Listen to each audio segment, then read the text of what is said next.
अस्सलामुअलैकुम। करगान के वीरान इलाके में जहाँ हद नज़र तक बर्फ़ ही बर्फ़ नज़र आती थी, वहाँ सिर्फ एक 2 मंजिला इमारत थी। मैंने बड़ी दुश्वारियों से वहाँ तक पहुँचकर उस इमारत में पनाह ली थी। इस इमारत के मकीन पैरी बर्टन और उसकी बीवी रोमी बर्टन थे। वहाँ पहुँचते ही मैंने बड़ी कुव्वत वाले जनरेटर के स्विच को ऑफ कर दिया था ताकि तय खाना में छुपा हुआ पैरी बर्टन वहाँ की टीवी स्क्रीन पर मुझे न देख सके। पूरी इमारत में तारीकी छाई हुई थी। उसकी बीवी ने कैरोसिन लैंप रोशन किया था। पैरी बर्टन इतना पुरस्कार था कि उसने अपनी बीवी को और बीवी से पहले साथ रहने वाली औरतों को भी कभी तय खाने का चोर दरवाज़ा नहीं दिखाया था और ना मेहमानों में से किसी ने उससे यह राज पूछा था। वो जो हुक्म देता था उस पर उसकी बीवी रोमी बर्टन सहरज़दा सी होकर अमल करती थी, जिससे यह अंदाज़ा किया जा सकता था कि पैरी बर्टन हिप्नोटिज्म जानता है और उसने अपनी बीवी पर तनवीमी अमल किया है। वह सब मुझे पारस समझ रहे थे। जब मैं इस मकान के अंदर तक पहुंच नहीं पाया था तब पैरी बर्टन ने मुझे हलाक करने के लिए $1,00,000 में सौदा किया था। उसकी तमाम बातें मैं रोमी बर्टन के दिमाग में रहकर मालूम करता रहा था। मुझे हलाक करने के लिए पहले 7 किराए के कातिल और सुरागरसां एक त्यारे में और 4 एक हेलीकॉप्टर में आए थे। इमारत के चारों तरफ मौत का सामा किया गया था और बारूदी सुरंग बिछाई गई थी। मैंने उन सबको उसी बिछाए हुए मौत के जाल में ख़त्म कर दिया और ख़ुद इस मकान के अंदर पहुंचकर जनरेटर को बंद करके उन दोनों के लिए बड़े मसाइल पैदा कर दिए। रोमी बर्टन ज़्यादा सहमी हुई थी। पैरी बर्टन तय खाने में किसी हद तक मुतमईन था। वो बहुत बड़ा ब्लैकमेलर था। अमेरिका और दूसरे बड़े ममालिक के अहम राज उसके पास महफूज थे। उसने मोबाइल के ज़रिए जो इमदाद तलब की थी वो नाकाम रही थी। मैंने सबको जहन्नुम में पहुंचा दिया था। अब अमेरिकी फ़ौज के कमांडोज अच्छी खासी तादाद में आ रहे थे। पैरी बर्टन ने फ़ौज के मेजर से कहा था कि बमबारी के ज़रिए उसकी 2 मंजिला इमारत को तबाह ना किया जाए। ये ना समझा जाए कि वो बमबारी के नतीजे में तय खाने के अंदर मारा जाएगा तो तमाम ममालिक और उनके अहम राज भी जलकर खाक हो जाएंगे। वो तमाम राज उसके भाई जेरी बर्टन के पास महफूज हैं। उसकी मौत अमेरिका और दूसरे बड़े ममालिक को बड़ी महंगी पड़ेगी। उसने कहा था अपने तमाम कमांडो से कहो मेरी इमारत से 2 किलोमीटर दूर रहें, क्योंकि इमारत के चारों तरफ मौत का जाल बिछा हुआ है। कमांडोज डिटेक्टिव आलात के ज़रिए बारूदी सुरंग वगैरह का सुराग लगाकर मेरी इमारत में आ सकते हैं। वहाँ मेरी बीवी पारस की मौजूदगी से सहमी हुई है। पारस ऐसे पुरस्कार तरीके से वहाँ मौजूद है कि मेरी बीवी ने अब तक उसकी सूरत नहीं देखी है।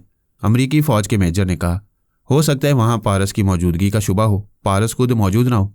पारस हो या कोई भी हो, उसकी मौजूदगी का इससे बड़ा सबूत और क्या होगा कि उसने इमारत के एक हिस्से में पहुँचकर जनरेटर को बंद करके पूरे मकान में अंधेरा कर दिया।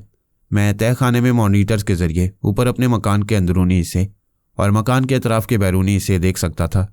इस तरह कोई छुपकर यहाँ नहीं आ सकता था। पारस ने मेरे मॉनिटर्स बेकार कर दिए। मेजर ने कहा, ठीक है, हम कमांडोज डिटेक्टिव आलात के ज़रिए बचते हुए इमारत के अंदर पहुंचकर पारस को फ़रार होने का मौका नहीं देंगे। फरहाद के बेटे की मौत हमारे लिए भी ज़रूरी है। मैं उस अमेरिकी फ़ौज के मेजर के अंदर पहुंचा हुआ था।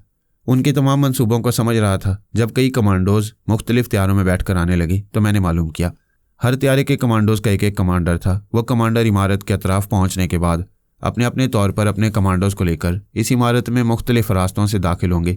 उन कमांडोज का राब्ता फ़ौज के मेजर से था और मेजर के ज़रिए मैं इन तमाम कमांडरों के दिमागों में पहुंच चुका था। मैंने हर त्यारे के कमांडर के दिमाग में घुसकर उन्हें मजबूर किया कि वह अपनी अपनी फ़ौजी किट से ग्रेनेड निकालकर उसकी चाबी निकालें, और वैसा करते गए और अपने ही कमांडोज को त्यारे समेत तबाह करते गए। दूसरी तरफ का मुख्तसर सा किस्सा ये है कि महाराज ने अपने बेटे महेश की एक डमी बनाकर अमेरिका भेजी और फरमाइश की थी कि उसके बेटे को ट्रांसफार्मर मशीन के ज़रिए टेलीपैथी सिखाई जाए। मैंने उस मशीन को फिर नाकारा बना दिया था। अमेरिकी अकाबरीन ने बेजार होकर उस मशीन के पुर्जे पुर्जे करके उन्हें आर्मी हेडक्वार्टर में पहुंचा दिया। महाराज के बेटे को अमेरिका में कैदी बनाकर महाराज की टेलीपैथी से फ़ायदा उठाना चाहते थे। महाराज ने उन्हें अफ़गानिस्तान के मिशन में नुकसान पहुंचाया। मेरी ये दास्तान तीसरी तरफ यूँ चल रही थी कि सानी ने मेरी हदायत के मुताबिक महाराज के असल बेटे पर तनवीमी अमल करके उसे दूसरी जगह पहुंचा दिया और एक जवान को तनवीमी अमल के ज़रिए महेश बनाकर एल्पा से रब्ता किया। खुद को नीलमा ज़ाहिर करके एल्पा को डमी महेश के पास पहुंचाया। एल्पा ने खुश होकर डमी महेश पर तनवीमी अमल करके उसे अपना कैदी बना लिया।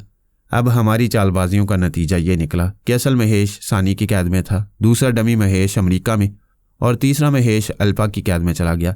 मैंने माजी में महाराज और उसके इकलौते बेटे की जान बचाई थी। तब से वो मेरा एहसानमंद हो गया था और कसम खाई थी कि तमाम उम्र मेरा वफादार साथी बनकर रहेगा। लेकिन मेरी मौत की तस्दीक होने के बाद वो अपनी कसम भूल गया। आमना ने रूहानी टेलीपैथी के ज़रिए पलक झपकते ही मेरे जहन में पारस का लबो लहजा नक्श कर दिया। महाराज ने मेरे अंदर आकर मुझे पारस समझा और जब ये देखा कि पारस एक वीराने में है और वहाँ से बचकर नहीं जा सकेगा और उसकी मौत के बाद फरहाद की फैमिली और ज़्यादा कमज़ोर हो जाएगी, तो उसने पारस को वहीं ख़त्म करने का इरादा कर लिया। इससे पहले मैंने अमेरिका में उसके डमी बेटे को एक कॉकटेल पार्टी में हलाक कर दिया। अगरचे डमी को मारा गया था, लेकिन महाराज ने अमरीकी अकाबरीन पर गरजना बरसना शुरू कर दिया। लेकिन महाराज पर तो बिजली गिर रही थी। जब वो अपने बेटे के दिमाग में पहुंचा तो पता चला कि वो किसी तारीक कमरे में एल्पा का कैदी बना हुआ है और एल्पा फातिहाना अंदाज में कह के लगाकर कह रही थी, महाराज अब तो मेरे सामने घुटने टेकते रहोगे। उसकी अपनी मालूमात के मुताबिक सगा बेटा एल्पा की कैद में पहुंच गया था। दूसरी तरफ अमरीकी अकाबरीन कह रहे थे कि उसका बेटा अमरीकी मेहमान बनकर हलाक हुआ है, इसलिए महाराज ने उसके बदले में उन तमाम कमांडोज को हलाक कर दिया जो पैरी बर्टन की मदद करने और पारस को हलाक करने जा रहे थे। इस मरहले पर महाराज ने सोचा मैं उन कमांडोज में से किसी के दिमाग में नहीं गया था। फिर वो सब के सब परवास के दौरान में तैयारों समेत फिजा में कैसे तबाह हो गए। यही बात समझ में आ सकती थी कि किसी दूसरे टेलीपैथी जानने वाले ने उन कमांडोज और तैयारों को तबाह किया है। उसने अल्पा से कहा, मेरा बेटा तुम्हारी कैद में कैसे पहुंचा ये मैं बाद में पूछूंगा, इतना बता दो कि क्या अमरीकी कमांडोज को तुमने हलाक करके पारस को बचाया है। मैं नहीं जानती कि पारस कहाँ है और कमांडोज कब उसे हलाक करने जा रहे थे। वो बेशुमार कमांडोज थे, उन्हें टेलीपैथी के जरिए फिजा में हलाक किया गया है। जब तुमने भी ऐसा नहीं किया तो तीसरा टेलीपैथी जानने वाला कौन है। पारस की माँ अमना ने अपने बेटे की जान बचाई होगी। तुमने मेरे बेटे को कैसे कैदी बनाया, उसका लबो लहजा सिर्फ मैं जानता था। मुझे नीलमा ने उसके अंदर पहुंचाया था। ये नीलमा आखिर है कहाँ। जब भी टेलीपैथी से ताल्लुक़ रखने वाली कोई ना समझ में आने वाली बात होती है, वहाँ नीलमा ना जाने कहाँ से चली आती है। वो मेरी दुश्मन नहीं थी, फिर उसने मेरे बेटे तक तुम्हें क्यों पहुंचाया। उसे तुम्हारा कैदी बनाकर क्या हासिल करना चाहती है। तुमसे यकीनन दुश्मनी है, इसीलिए तुम्हें नुकसान पहुंचाने के लिए मुझे फ़ायदा पहुंचाया। नहीं अल्पा, मैं अपने इकलौते बेटे की कसम खाकर कहता हूँ नीलमा मेरी दुश्मन नहीं है। तुम मुझसे ज़्यादा ज़हीन हो। ज़रा गौर करो, शायद कोई तीसरी हस्ती हम सबसे छुपकर ख्यालख्वानी कर रही है और हम दोनों को आपस में लड़ा रही है। अगर कोई तीसरी ख्यालख्वानी करने वाली हस्ती है तो वो हमें आपस में लड़ाकर अपना क्या फ़ायदा हासिल कर रही है। मैं तो बहरहाल कामयाब हूँ कि तुम्हारा बेटा मेरे शिकंजे में है, मैं भी तुम्हारे शिकंजे में हूँ। मगर ये तो सोचो कि वो नीलमा हो या कोई और हो, वो किन मकासद के लिए, किन इरादों की तकमील के लिए तुम्हें फ़ायदे पहुँचा रही है। वो यकायक तुम पर मेहरबान क्यों हो गई है। एल्पा सोचने लगी, नीलमा को मुझसे कोई फ़ायदा नहीं पहुँचा। पहले वो कभी मेरी दोस्त नहीं रही। मैं समझ रही थी कि उसे महाराज से दुश्मनी है। अगर दुश्मनी होती तो वो खुद महेश को अगवा करके महाराज को अपना ताबेदार बना लेती। उसने महेश को मेरे हवाले क्यों किया है। महाराज ने कहा, एल्पा मैं अपने दिमाग में तुम्हें महसूस कर रहा हूँ, मगर तुम खामोश हो। क्या मेरी बातों पर गौर कर रही हो। हाँ, कुछ दूसरे पहलुओं पर सोच रही हूँ। अमरीकी तुमसे ख्वामखा दुश्मनी मोल लेने के लिए तुम्हारे बेटे को हलाक नहीं करेंगे। वो तो यही समझ रहे हैं कि उनके पास तुम्हारा असली बेटा है। जब उन्होंने हलाक नहीं किया है और मैंने भी उसे हलाक नहीं किया है तो उसे मार डालने वाला कौन है। तुम सही डगर पर सोच रही हो। जिसने भी अमेरिका में मेरे डमी महेश को कत्ल किया है वो चाहता था कि मैं उसका कातिल तुम्हें समझूं और मुझे ये यकीन दिलाने के लिए मेरे असल बेटे महेश को तुम्हारे पास पहुंचा दिया। सवाल ये पैदा होता है मेरे पास क्यों पहुंचाया, मुझे यह फ़ायदा क्यों पहुंचा रहे कि बेटे के साथ तुम भी मेरे ताबेदार बन जाओ। तुमने महेश को खुद अगवा करके तुम्हें अपना ताबेदार उसने महेश को खुद अगवा करके तुम्हें अपना ताबेदार क्यों नहीं बनाया। जैसा कि मैं मानता हूँ मेरे पास टेलीपैथी और काले जादू की सलाहियतें हैं, लेकिन दूर तक सोचने और समझने वाली अक्ल नहीं। टेलीपैथी की दुनिया में फरहाद के बाद अगर कोई तवील अरसे तक आज़ाद ख्यालख्वानी के साथ हुक्मरानी कर रहा है तो वह तुम हो। भगवान के लिए अपनी जहानत से काम लो और समझने की कोशिश करो कि कोई तीसरी ख्यालख्वानी करने वाली हस्ती हम दोनों के साथ ऐसी चालें क्यों चल रही है। मैं अभी इस मामले पर गौर कर रही हूँ। 1-1.5 घंटे में तुम्हारे पास आऊँगी। इतनी देर में ज़रूर कुछ ना कुछ मालूमात हासिल करूँगी। वो उसके दिमाग से निकल आई। महाराज अपने इकलौते बेटे के लिए परेशान था। सोचने लगा ये राज सिर्फ फरहाद को मालूम था कि मैंने महेश के लबो लहजे को बदल दिया है। कोई तीसरा उसके दिमाग में नहीं जा सकता था। लेकिन इसके बावजूद नीलमा ने अल्पा को उसके अंदर कैसे पहुंचा दिया। वो बेटे की खैरियत मालूम करने के लिए उसके दिमाग में आया तो उसके अंदर अल्पा की आवाज़ सुनाई दी। वो कह रही थी, अगर तुम महाराज के बेटे महेश हो तो अपने दादा और परदादा का नाम बताओ। मैं नहीं बता सकता। पता नहीं मेरे दिमाग को क्या हो गया है। मुझे बहुत सी बातें याद नहीं आती हैं। मुझे बस इतना याद है कि मेरे पिताजी टेलीपैथी जानते हैं और वही मुझे इस कैद से निकालेंगे। तुम बिस्तर पर आराम से लेट जाओ, मैं अभी तुम्हारी असलियत मालूम करूंगी। वो बिस्तर पर आकर लेट गया। अल्पा उस पर तनवीमी अमल करने लगी। पहले उसने उसे गहरी नींद सुलाया, फिर उसके दिमाग से मौजूदा महेश वाली बातें मिटाने लगी। इस हद तक ब्रेन वॉश करने के बाद उसने कहा, कोई शरीफ नौजवान अपने बाप का नाम नहीं बदलता। ऐसा करने से माँ को गाली पड़ती है। तुम माँ की तौहीन न करो, अपने बाप का नाम बताओ। उसने कहा, मेरे बाप का नाम करम योगी है। और तुम्हारा नाम क्या है? मेरा नाम धर्म योगी है। तुम्हारा नाम और लबो लहजा भी बदल गया है। ज़रा सोच कर बताओ ऐसा क्यों हुआ? मैं सोच रहा हूँ। ऐसा लगता है जैसे अभी जो मेरे साथ हो रहा है वैसा पहले भी हो चुका है। इसी तरह एक औरत की आवाज़ मेरे अंदर गूंजती रही थी। फिर मैं अपने आप से गाफिल हो गया। अभी मैं गाफिल नहीं हूँ, मुझे अपना नाम याद आ गया है। मैं अपने माता पिता को जानता हूँ। मेरी एक छोटी बहन अनीता है। सरोज नगर की एक गली में हमारा एक छोटा सा मकान है। तुम किसी महेश को जानते हो, जिसके बाप को सभी महाराज कहते हैं? नहीं, मैं इन बाप बेटे को नहीं जानता हूँ। अच्छा, अब तुम खामोश रहो और आराम से 2 घंटे तक सोते रहो। एल्पा उसके दिमाग से निकल आई। गहरी संजीदगी से सोचने लगी, वो तीसरी ख्याल ख्वानी करने वाली हस्ती कौन है? उसने एक नौजवान को महाराज का बेटा बनाकर मेरे पास क्यों भेजा? वो नामालूम टेलीपैथी जानने वाली ऐसी चाल चलकर क्या हासिल करना चाहती है? उधर महाराज परेशान होकर सोच रहा था, मेरा बेटा एल्पा की कैद में नहीं है, फिर वो कहाँ है?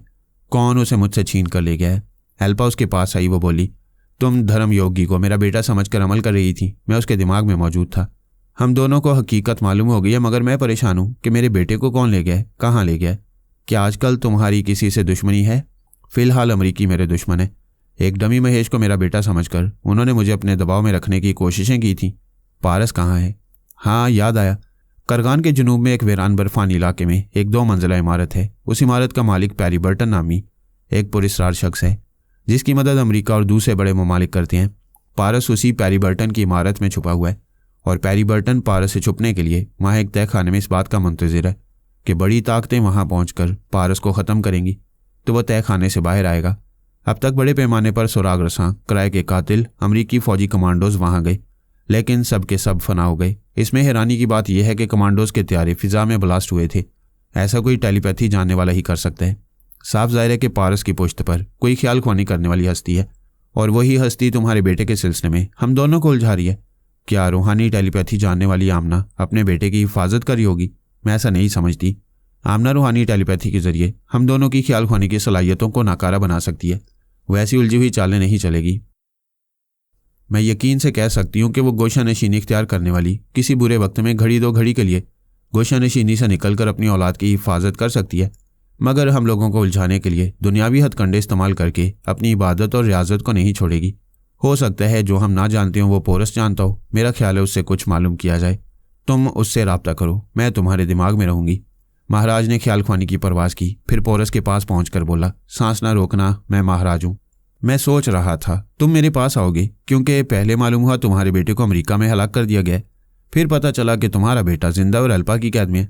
ये तुम्हें कैसे मालूम हुआ, जबकि महेश के कैदी बनने की खबर अभी तक सिर्फ मुझे और एल्पा को मालूम है? जब एल्पा तुम्हारे दिमाग में पहुंचकर फातिहाना अंदाज में कह रही थी कि अब तुम उसके सामने घुटने टेकते रहोगे और उसके अहकामात की तामील करते रहोगे, तो उस वक्त मेरी बहन तुम्हारे दिमाग में पहुंची हुई थी।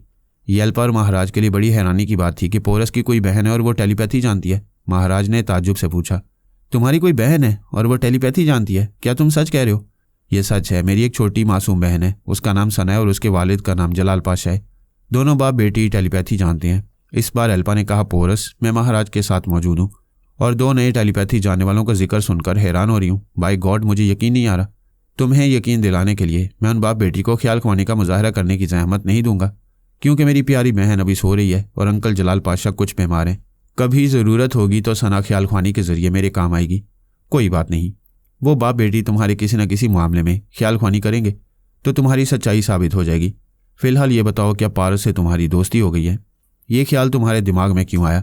हम दोनों नदी के 2 किनारे हैं जो शायद कभी ना मिल सकें। तो फिर ये बताओ, पारस के बारे में ताज़ा तरीन मालूमात क्या हैं? क्या उसके साथ भी कोई ख्याल ख्वानी करने वाली हस्ती मौजूद है? अभी मैं इस बारे में सोच रहा था। आज उसने ख्याल ख्वानी करने वाले की मदद से मेरी बहुत अहम दस्तावेजात चुराई हैं। महाराज ने हैरानी से पूछा, आज चुराई हैं? कहाँ से चुराई हैं? मुंबई के एक बैंक से। कैसी बातें कर रहे हो? पारस मुंबई में नहीं, करगान के जुनूब में एक वीरान बर्फानी इलाके में है। ये क्या कह रहे हो? क्या पारस से धोखा खा रहे हो? वो अपनी किसी हिकमत अमली के बायस तुमसे झूठ बोल रहा होगा। वो आसानी के साथ यहाँ मुंबई में है। हम दोनों में से कोई धोखा खा रहे हैं। मैं तुम्हें बताता हूँ कि उसने करगान के इलाके में कैसी क़यामत मचा रखी है। वो पोरस को उस बर्फानी इलाके की 2 मंजिला इमारत के बारे में और दर्जनों सुराग रसानों, किराए के कातलों और अमरीकी कमांडोज के मारे जाने की तफसीलात बताते हुए बोला, तुम खुद ही कहो, क्या वो तन्हा इतना कुछ कर सकता था? क्या त्यारे में सफ़र करने वाले तमाम कमांडोज को टेलीपैथी के बगैर फिजा में हलाक कर सकता था? पोरस ने कहा, ताजुब है, यह तो सिर्फ चक्कर नहीं, घन चक्कर है। खोपड़ी उलटने वाली बात है। एक ही पारस बैक वक्त 2 जगह कैसे रह सकता है? एल्पा ने कहा, तुम अपनी बहन के जरिए तस्दीक कर सकते हो। वो पारस के दिमाग में जाकर मालूम कर लेगी कि वो मुंबई में है या करगान में। मालूम तो करना ही होगा। अब तक की मालूमात के मुताबिक अली तैमूर पेरिस में अपने बाप के कातिलों को हलाक कर रहा था और ये कहा जा रहा था कि अफगानिस्तान के शुमाल में पारस अपने बाप के कातिलों से इंतकाम ले रहा है। उस वक्त मैंने यही समझा कि उससे शुमाली इलाके में पारस नहीं बल्कि बाबा साहब के इदारे का कोई जांबाज पारस के नाम से सरगर्म अमल है। लेकिन पिछले 3 दिनों में पारस अजंता से लेकर मुंबई तक मेरे अहम कागजात चुराने के लिए मेरा ताक़ुब करता रहा था। वो आज ही अपने मकसद में कामयाब हुआ है। बहरहाल मैं अभी सना से कहूँगा कि वो पारस के दिमाग में जाए। एल्पा ने कहा, जैसे ही सना उसके दिमाग में जाए हमें भी बताओ। ठीक उस वक्त हम उसके अंदर जाएंगे तो वो मेरी और महाराज की सोच की लहरों को महसूस नहीं कर सकेगा। घड़ी देखो और ठीक 1 मिनट के बाद उसके दिमाग में जाओ। वो दोनों चले गए। सना सो रही थी। नासरीन यानी नीलमा ने उसे जगाया। पोरस ने कहा, पारस कुछ उलझने पैदा कर रहे। अभी एल्पा और महाराज ने पूरी यकीन से कहा है कि वो करगान में है, जबकि हमने आज ही उसे मुंबई में देखा है। तुम अभी उसके दिमाग में जाओ। मेरा और उसका लबो लहजा एक है, लेकिन जो गैर महसूसा फ़र्क हमारी गुफ्तगू के अंदाज में है वो मैं तुम्हें समझा चुका हूँ। उसके मुताबिक तुम उसके लबो लहजे को गिरफ्त में लेकर उसके अंदर जाओ। 1 मिनट गुजरने वाला था। सानी ख्याल ख्वानी करते हुए मेरे दिमाग में पहुंच गई। आमना ने रूहानी टेलीपैथी के जरिए पारस की आवाज़ और लबो लहजे को मेरे दिमाग में नक्श कर दिया था। अब कोई भी ख्याल ख्वानी करने वाला पारस के पास जाने के लिए मेरे ही अंदर आ सकता था। उधर सानी ने पारस पर तनवीम में अमल करके उसके लबो लहजे में ज़रा सी तब्दीली कर दी थी। सानी ने मेरे अंदर पहुंचते ही कहा, सांस ना रोकना। मैं पोरस भाईजान की बहन सना बोल रही हूँ। बोलो, मैं सांस नहीं रोकूंगा। क्या तुम्हें पोरस ने भेजा है? उस वक्त तो सुबह हो रही थी। मैं एक बंद खिड़की के बाहर हद्दे नज़र तक देख रहा था। बर्फ़ ही बर्फ़ जमी हुई थी। ऊंचे दरख्त भी बर्फ़ के बने हुए लग रहे थे। वो मेरे ख्यालात पढ़कर बोली, क्या आप किसी शुमाली बर्फानी इलाके में हैं? हाँ, तुम ताज्जुब से क्यों पूछ रही हो? आप कल रात तक मुंबई में थे। साइंसी तरक्की ने दुनिया को बहुत छोटा बना दिया है। जो दुनिया बड़ी कहलाती है उसे हमारी मुट्ठी में बंद कर दिया है। मैं एक चार्टर्ड त्यारे से यहाँ आया हूँ। मुझे महाराज की आवाज़ सुनाई दी। तुम झूठ बोल रहे हो पारस। तुम रात को यहाँ नहीं आए, कल दिन को आए थे। तुमने यहाँ कितने ही मुखालफिन को हलाक किया है। इस 2 मंजिला इमारत का मालिक पैरी बर्टन तुम्हारे खौफ से तय खाने में छुपा हुआ है। पिछली रात कई अमरीकी कमांडोज तुम्हें हलाक करने यहाँ रहे थे, लेकिन वो सब फिजा में परवास के दौरान में मार डाले गए। ऐसा टेलीपैथी के जरिए ही हो सकता है। मैंने पूछा, सना तुम अपने साथ ऐसे झूठे और मक्कार शख्स को लाई हो जो मेरे पापा की ज़िंदगी में उनका वफादार बना हुआ था। उनके हलाक होते ही इसने हमसे दुश्मनी शुरू कर दी। सना ने कहा, मैं कभी झूठ नहीं बोलती। आप यकीन करें, मैं तन्हा आपके पास आई हूँ। मुझे नहीं मालूम था कि मेरे पीछे ये भी चलाया है। यह तो ऐसा अहमक मक्कार है कि अपने पीछे भी किसी को लाया होगा और बड़ी ढिठाई से झूठ बोलकर खुद को मजलूम जाहिर कर रहा होगा। खुद को मजलूम जाहिर करने के लिए इसके पास हमेशा एक ही बात होती है। अब से पहले इसने कहा था कि इसके बेटे को नीलमा ने अगवा किया है, फिर दूसरी बार कहा कि अल्पा ने इसके बेटे को अगवा किया, जबकि इसने बेटे को ऐसी जगह छुपा कर रखा हुआ है कि कोई दुश्मन उसके साए तक नहीं पहुंच सकता। महाराज ने एकदम से तड़प कर कहा, मैं झूठ नहीं कहता, मेरे बेटे को अगवा किया गया है। इसकी गवाही अल्पा देगी। अल्पा बोलो, क्या मैं झूठ बोल रहा हूँ? मैंने कहा, तो अल्पा भी मेरे अंदर मौजूद है। अल्पा ने कहा, महाराज तुम वाकई अकल से पैदल हो। मैंने तुम्हें समझाया था कि यहाँ मेरी मौजूदगी जाहिर न करना। मैं खामोशी से पारस के सच और झूठ को समझना चाहती थी। सना ने हैरानी से कहा, यहाँ कितने ख्याल ख्वानी करने वाले मौजूद हैं। तुम्हारे पीछे झूठों और मक्कारों की फौज आई है। तुम मासूम हो, इनकी चालबाजियों को समझ नहीं पाओगी। बेहतर है अभी चली जाओ, फिर किसी वक्त आना। मैं इन चालबाजों को अभी भगा रहा हूँ। सना चली गई। मैंने सांस रोककर अल्पा और महाराज को भगा दिया। वो पोरस के पास आकर बोली, भाईजान पारस कल रात को एक त्यारे से करगान गया था। मैं उससे ज़्यादा बातें नहीं कर सकी। मेरे पीछे अल्पा और महाराज चले आए थे। उन्होंने पारस को दूसरी बातों में उलझा लिया। अल्पा और महाराज ने पोरस के पास आकर कहा, वो झूठा और मकार है। वो पिछले दिन से वहाँ है। मुझे शुबह है कि उसने मेरे बेटे महेश को अगवा किया है।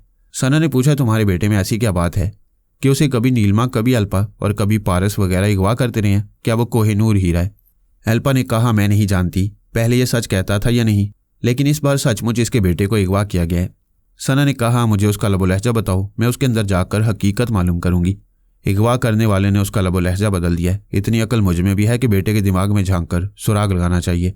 अल्पा कह चुकी है कि तुम अकल से पैदल हो और मुझे भी तुम ऐसे ही लगते हो। या तो तुमने बेटे के लबो लहजे को गिरफ्त में लेते वक्त कोई भूल की होगी, या फिर उसे कहीं छुपाकर यही जाहिर करते हो कि उसे अगवा किया गया है ताकि कोई तुम्हारे बेटे को अगवा करने के लिए उस खुफिया जगह ना पहुंचे। महाराज ने गुस्से से कहा, है लड़की, अभी तुम बालिश्त भर की हो और मुझसे ऐसी बातें करती हो। पोरस ने कहा, महाराज मेरी बहन को हकारत से है लड़की ना कहना। दूसरी बार इसे बदतमीजी से मुखातिब करोगे तो मेरी दुश्मनी महंगी पड़ेगी। अगर दुश्मनी नहीं चाहते तो मेरी बहन की फरमाइश पूरी करो। इसे अपने बेटे का लबो लहजा बताओ या इसे अपने दिमाग में आने दो, फिर इसे बेटे के पास ले जाओ। महाराज ने कहा, मैं अपनी सच्चाई साबित करने के लिए सना को अपने दिमाग में आने की इजाज़त देता हूँ। सना उसके अंदर आई। अल्पा भी चुपके से उसके अंदर पहुँच गई। महाराज ने बेटे के दिमाग में जो लबो लहजा मेरी मौजूदगी में नक्श किया था सानी ने उतनी देर में वही लबो लहजा फिर महेश के हाफजे में ताज़ा कर दिया था। महाराज ने ख्याल ख्वानी की तो बेटे के दिमाग में पहुंचकर चौंक गया। एकदम से खुश होकर बोला, बेटे तुम कहाँ गुम हो गए थे? मैंने ख्याल ख्वानी के जरिए तुम्हें तलाश किया मगर तुम नहीं मिले। महेश ने सानी की मर्जी के मुताबिक कहा, यह आप क्या कह रहे हैं? आपने मुझे जिस बंगले में छुपकर रहने के लिए कहा था मैं वही हूँ और आपका इंतज़ार कर रहा हूँ। आप ये कैसे कहते हैं कि मेरे दिमाग में आए थे? मैंने तो आपको अपने अंदर महसूस भी नहीं किया। आपने शायद ख्याल ख्वानी में गलती होगी। महाराज बेटे को दोबारा पाकर इतना खुश हो रहा था कि गलत ख्याल ख्वानी के मसले को टालने के लिए बोला, हो सकता है मुझसे गलती हो गई हो, खाक डालो गलती पर। बस तुम मिल गए हो तो मुझे सारे जहान की दौलत मिल गई है। सना ने कहा, ऐ सारे जहां के दौलतमंद, बेटा मिल गया है, कहीं नहीं जाएगा। तुम अभी मेरे भाईजान के पास चलो। वो पोरस के पास आकर बोला, हाँ मुझसे शायद गलती हो गई थी। मेरा बेटा उसी बंगले में है जहाँ मैंने उसे छुपकर रहने को कहा था। एल्पा ने कहा, तुम एक नंबर के गधे हो। अपने बेटे की एक डमी अमेरिका वालों को दी, दूसरे डमी महेश से मैं धोखा खाती रही। पिछली रात से तुमने मेरा वक्त बर्बाद किया है। महाराज ने कहा, अरे तुम भी चुपचाप मेरे अंदर रहकर मेरे बेटे तक गई थी। इसका मतलब है तुमने मेरे बेटे के चोर ख्यालात पढ़कर उस बंगले का पता मालूम किया होगा। मैं अभी जाकर बेटे को दूसरी जगह छुपा दूंगा। सना ने कहा, भाईजान फिर इस पर बेटे के अगवा होने का दौरा पड़ रहा है। अभी अल्पा पर शुबा कर रहा है, फिर कभी हम पर भी शुबा करेगा। इस पागल ने टेलीपैथी का इल्म कैसे सीख लिया? पोरस ने हंसते हुए कहा, यह पागलों का महाराज है। गैर मामूली सलाहियतों का हामिल होने के बावजूद इसने आज तक कभी कोई नुमाया कामयाबी हासिल नहीं की। मैं इसे और अल्पा को अपने अंदर महसूस नहीं कर रहा हूँ। वह बेटे की हिफाजत के लिए गया है। अल्पा शायद उसके बेटे को शिकंजे में लेने के लिए उसके पीछे गई है। बहरहाल हमें पारस के बारे में कुछ समझना चाहिए। मैं अभी उसके दिमाग में थी, वो करगान में है। महाराज से अहमकाना हरकतें सरजद होती हैं, लेकिन वो पागल और बिल्कुल ही अहमक नहीं है। उसका बयान है कि पारस कल दिन के वक्त भी करगान में था। तुम किसी अमरीकी हाकिम या फौज के आला अफसर के दिमाग में जाकर मालूम करो, क्या उन्होंने पारस को हलाक करने के लिए अपने सुराग रसां और कमांडोज करगान भेजे थे? सना ख्याल ख्वानी की परवाज करती हुई चली गई। तकरीबन 15 मिनट के बाद आकर बोली, महाराज का बयान दुरुस्त है। पारस कल से करगान में है। उसने दिन के वक्त 11 अमरीकी सुराग रसानों और किराए के कातलों को हलाक किया। जो कमांडोज तैयारों की परवाज के दौरान में हलाक हुए, उनके मुतल्लिक अमरीकी अकाबरीन को यकीन है कि उन तमाम कमांडोज को महाराज ने टेलीपैथी के जरिए ख़त्म किया है। पारस पर शुबा नहीं किया जा सकता, वो टेलीपैथी नहीं जानता है। पोरस ने कहा, हम कल से पारस की चालबाजियां देख रहे हैं। उसने बैंक के लॉकर से गैर मामूली अद्वियात के फार्मूले जिस तरह निकलवाए, उसमें कामयाबी के लिए टेलीपैथी लाजमी थी। बेशक वो टेलीपैथी नहीं जानता, लेकिन मुझे शुबा है कि सानी जानती है। या बाबा साहब के दायरे का कोई ख्याल ख्वानी करने वाला पारस और सानी की पुश्त पर है। जहरीली नासरा ने गुस्से और नफरत से कहा, पारस ने हमें बहुत नुकसान पहुंचाया है। गैर मामूली दवाओं के नुस्खे बहुत अहम थे। हम वो दवाएं तैयार करने के बाद दुश्मनों के मुकाबले में बड़ी कामयाबियां हासिल कर सकते थे, लेकिन उस शैतान के बच्चे ने हमसे सब कुछ छीन लिया। पोरस ने उसके शाने पर हाथ रखकर मुस्कुराते हुए कहा, नाकामियों पर कभी झुंझलाया ना करो, मेरी तरह मुस्कुराया करो। मैंने तुम्हें पिछले कई वाक़यात ऐसे बताए हैं जिनमें पारस पर मैं गालिब आता रहा। हम दोनों के दरमियान यही हो रहा है, कभी वो बाजी ले जाता है और कभी मैं। लेकिन इस बार तो हमने बहुत बड़ी बाजी हारी है। क्या दिमाग गर्म रखने से हारी हुई बाजी जीती जा सकती है? ज़रा सब्र करो।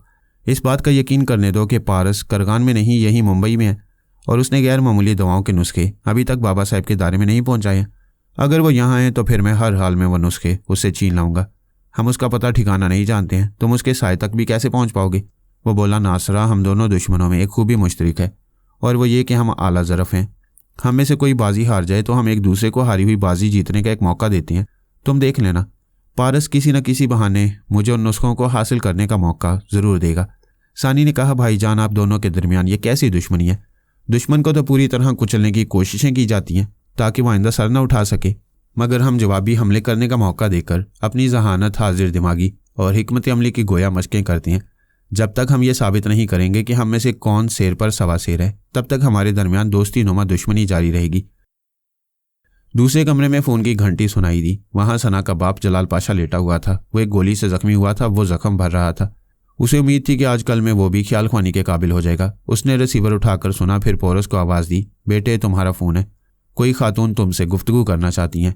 पोरस ने चौंक कर ज़रा परेशान होकर नासरा और सना को देखा, फिर कहा, किसी को ये कैसे मालूम हुआ कि मैं इस बंगले में रहता हूँ? वो सोचता हुआ जलाल पाशा के कमरे में आया। नासरा और सना भी उसके साथ हैं। उसने रिसीवर लेकर उसके माउथ पीस पर हाथ रखकर कहा, सना मेरे अंदर हो। दूसरी तरफ से जो भी बोल रही हो उसकी आवाज़ सुनते ही उसके दिमाग में पहुंचकर उसके चोर ख्यालात पढ़ो। उसने यह हदायत देकर माउथ पीस पर से हाथ उठाकर कहा, हेलो, आप कौन है? दूसरी तरफ से सानी ने कहा, किसी को मेरे दिमाग में आने के लिए ना कहो, उसे नाकामी होगी। क्या मुझे आवाज़ से पहचानते हो? हाँ, तुम सानी हो।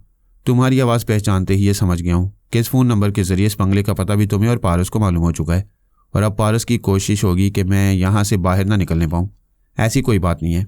तुम्हें घेर कर मारना होता तो मैं फ़ोन करके तुम्हें एहतियाती तदाबीर करने का मौका न देती। तुम इतने ज़ीरोक और ज़बरदस्त हो कि तुम्हें आम दुश्मनों की तरह घेर कर बेबस करने और हलाक करने से पारस की जवां मर्दी की तौहीन होगी। मैं थोड़ी देर पहले नासरा और सना से यही कह रहा था कि हम बेशक एक दूसरे के दुश्मन हैं, लेकिन हम में आला ज़र्फ़ी है। काम की बात सुनो। गैर मामूली दवाओं के नुस्खों के जितने कागजात थे उन्हें काट कर उन सब के 2 हिस्से कर दिए गए थे। ये मैं जानता हूँ, लेकिन उन अलग अलग हिस्सों को जोड़ा जा सकता है। क्या उनमें से कोई कागज़ गुम हो गया है? नहीं, तमाम कागजात मौजूद हैं। हमने उन्हें तरतीबवार जोड़कर मुकम्मल कर लिया है और उन सब की फ़ोटोस्टेट कॉपियाँ बनवा ली हैं। इतनी कीमती चीज़ पारस के हाथ आई है, उसे हमेशा महफूज रखने के लिए तुम दोनों बहुत कुछ कर सकते हो। ये बातें मुझे क्यों बता रही हो? इसलिए कि पारस तुम्हारी अमानत तुम्हें वापस कर रहा है। क्या? पोरस ने चौंक कर बेयकीनी से पूछा। तुम ये कहना चाहती हो कि जिन गैर मामूली दवाओं के नुस्खों को हासिल करने के लिए पारस ने इतनी मेहनत की, उन्हें हासिल करने के बाद मुझे वापस करना चाहते हो? चाहता है नहीं, वापस कर चुका है। वह तमाम नुस्खे तुम्हारे पास पहुंच चुके हैं। पोरस ने हंसते हुए कहा। अब समझा। उनकी फ़ोटोस्टेट कॉपियाँ मेरे पास भेजी गई हैं।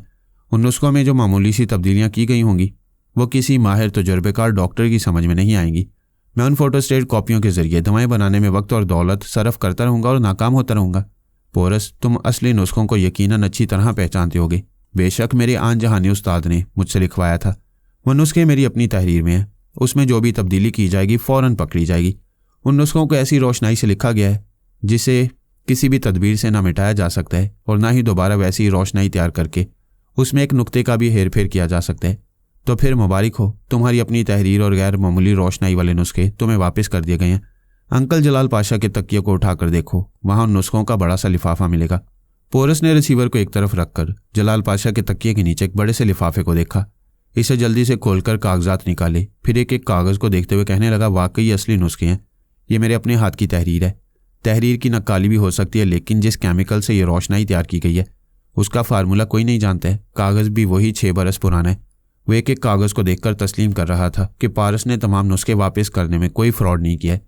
उसने रिसीवर उठाकर कान से लगाकर कहा, सानी तो मौजूद हो? हाँ बोलो, सुन रही हूँ। क्या वो तुम्हारे अपने लिखे हुए असली नुस्खे नहीं हैं? बेशक हैं, किसी भी शुबे की गुंजाइश नहीं है। लेकिन मैं पारस से बात करना और पूछना चाहूँगा कि ये नुस्खे वापस करके वो कैसी चाल चल रहा है। पारस करगान में है, इसलिए मैं बात कर रही हूँ। तुम्हारे हर सवाल का जवाब दूंगी। पोरस ने पूछा, क्या वो इन नुस्खों को अपने लिए गैर अहम समझता है? हरगिज़ नहीं, ये बहुत अहम है। हमने इन सबकी फ़ोटोस्टेट कॉपियाँ कर रखी हैं। असल नुस्खे इसलिए तुम्हें दे दिए हैं कि तुम हमारी इस मेहरबानी को फ्रॉड ना समझो। इस मेहरबानी के पीछे इरादे क्या हैं? वही जो हमेशा से रहे हैं। कभी तुम उसे हारी हुई बाजी जीतने का मौका देते हो, कभी वो तुम्हें यह मौका देता है। तुम एक बार हार चुके हो, दूसरी बार तुम्हें जीतने का मौका दिया जा रहा है। इस बार चैलेंज है कि पारस असल नुस्खों की मौजूदगी के बावजूद तुम्हें एक भी गैर मामूली दवा तैयार नहीं करने देगा।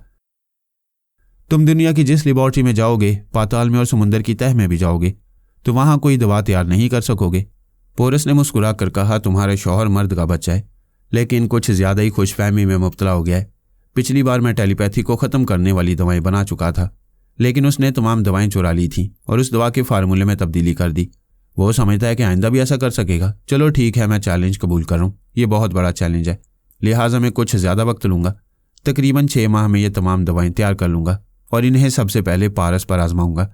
सानी ने कहा, एक और बात, अंकल जलाल पाशा के ज़ख्म भर रहे हैं, इसलिए जब तक ये ख्याल ख्वानी के काबिल नहीं होंगे तुम में से किसी को नुकसान नहीं पहुंचाया जाएगा। आगे तुम्हारी मर्जी, यहाँ रहो या कहीं जाकर छुप जाओ, दैट्स ऑल। सानी ने फ़ोन बंद कर दिया। वो ख्याल ख्वानी के ज़रिए जलाल पाशा के अंदर रहकर उन्हें देखने लगी। पारस ने उसे अपनी आगोश में खींच कर पूछा, क्या फ़ोन पर बोलना काफ़ी नहीं था? अब ख्याल ख्वानी करोगी और मैं तुम्हारा मुँह तकता रहूँगा? वो उसके बाजू में किस मिसा कर बोली, ये तो मालूम करने दो कि पोरस वो जगह छोड़ने वाला है या नहीं। वो भी वहाँ से निकल भागेगा? क्या तुम ये कहना चाहते हो कि नासरा, सना और जलाल पाशा को वहीं छोड़ देगा? वह अहमक नहीं है। नासरा, सना और पाशा तीनों उसके लिए अहम है। वो सबको साथ ले जाएगा। क्या उसे ये अंदेशा नहीं रहेगा कि तुम्हारी कोई ख्याल ख्वानी करने वाली हस्ती पाशा के दिमाग में छुप कर रहेगी और उसकी दूसरी पनाहगाह का पता भी मालूम कर लेगी? मैं पारस हूँ, वो पोरस है। हम अक्सर एक जैसी चालें चलते हैं। इतनी सी बात समझ में आनी चाहिए कि पोरस मौजूदा बंगले से निकलने से पहले जलाल पाशा की आंखों पर पट्टी बांधे रखेगा। उसके दोनों हाथ पीछे बांधेगा ताकि तुम उसके दिमाग में रहकर उसी आंखों से पट्टी हटाने पर मजबूर ना करो। मैं मानती हूँ तुम दोनों एक दूसरे का जवाब हो, मुझे तो छोड़ो। मैं जवाब दूँ, तुम लाजवाब हो, यानी नहीं छोड़ोगे। जो पकड़ के छोड़ता है वो खोता है। उर्दू और पंजाबी में दोनों में खोता है। वो हंसती हुई उसके चट्टान जैसे सीने में मुंह छुपाने लगी। मैं पिछली रात उस 2 मंजिला इमारत में दाखिल हुआ था। फिर मैंने जनरेटर को बंद करके इमारत के अंदर और बाहर तारीकी फैला दी। रोमी बर्टन बुरी तरह सहमी हुई थी और पैरी बर्टन तहखाने में छुपा हुआ था। जनरेटर के बंद हो जाने के बायस वो खुफिया कैमरों के जरिए मॉनिटर्स पर मुझे नहीं देख सकता था। वो अमेरिका जैसे सुपर पावर से इमदाद हासिल करके भी अपने बचाव की तदबीर नहीं कर पाया था। अब दूसरे दिन के 11 बज रहे थे। वो पिछली रात से तहखाने में भूखा प्यासा कभी बैठ रहा था, कभी लेट रहा था और बार बार अमरीकी अकाबरीन से गुस्से में कह रहा था, तुम लोग कैसे सुपर पावर कहलाते हो? मेरे घर में सिर्फ एक शख्स घुसा है और उसे यहाँ से निकालने या हलाक करने में नाकाम हो रहे हो। दूसरी तरफ से एक आर्मी ऑफिसर ने कहा, ज़रा सब्र करो, हमें यह मालूम हो चुका है कि हमारे जितने मुसल्लह अफराद तुम्हारी मदद के लिए गए थे उन्हें टेलीपैथी के जरिए हलाक किया गया। अब तुम्हारी हिफाजत की जिम्मेदारी मैंने ली है। मैं योगा का माहिर हूँ। कोई मेरे दिमाग में पहुंचकर मालूम नहीं कर सकेगा कि हमारे कमांडोज किस तरह छुपकर कब वहां पहुंचने वाले हैं। मुझे तो मालूम होना चाहिए कि वो कब पहुंच रहे हैं। भूख से मेरी हालत ख़राब है। इतनी सर्दी में पीने के लिए एक घोंट कॉफ़ी भी नहीं है। मेरी वाइफ इतनी सहमी हुई है कि खौफ के मारे किचन में नहीं जा रही है। तुम्हारे कमांडोज के पहुंचने तक वो भी भूखी प्यासी मर जाएगी। मिस्टर बर्टन, बर्दाश्त तो करना ही होगा। हमारे अंदाजे के मुताबिक वो कमांडोज 3 घंटे तक पहुंच जाएंगे।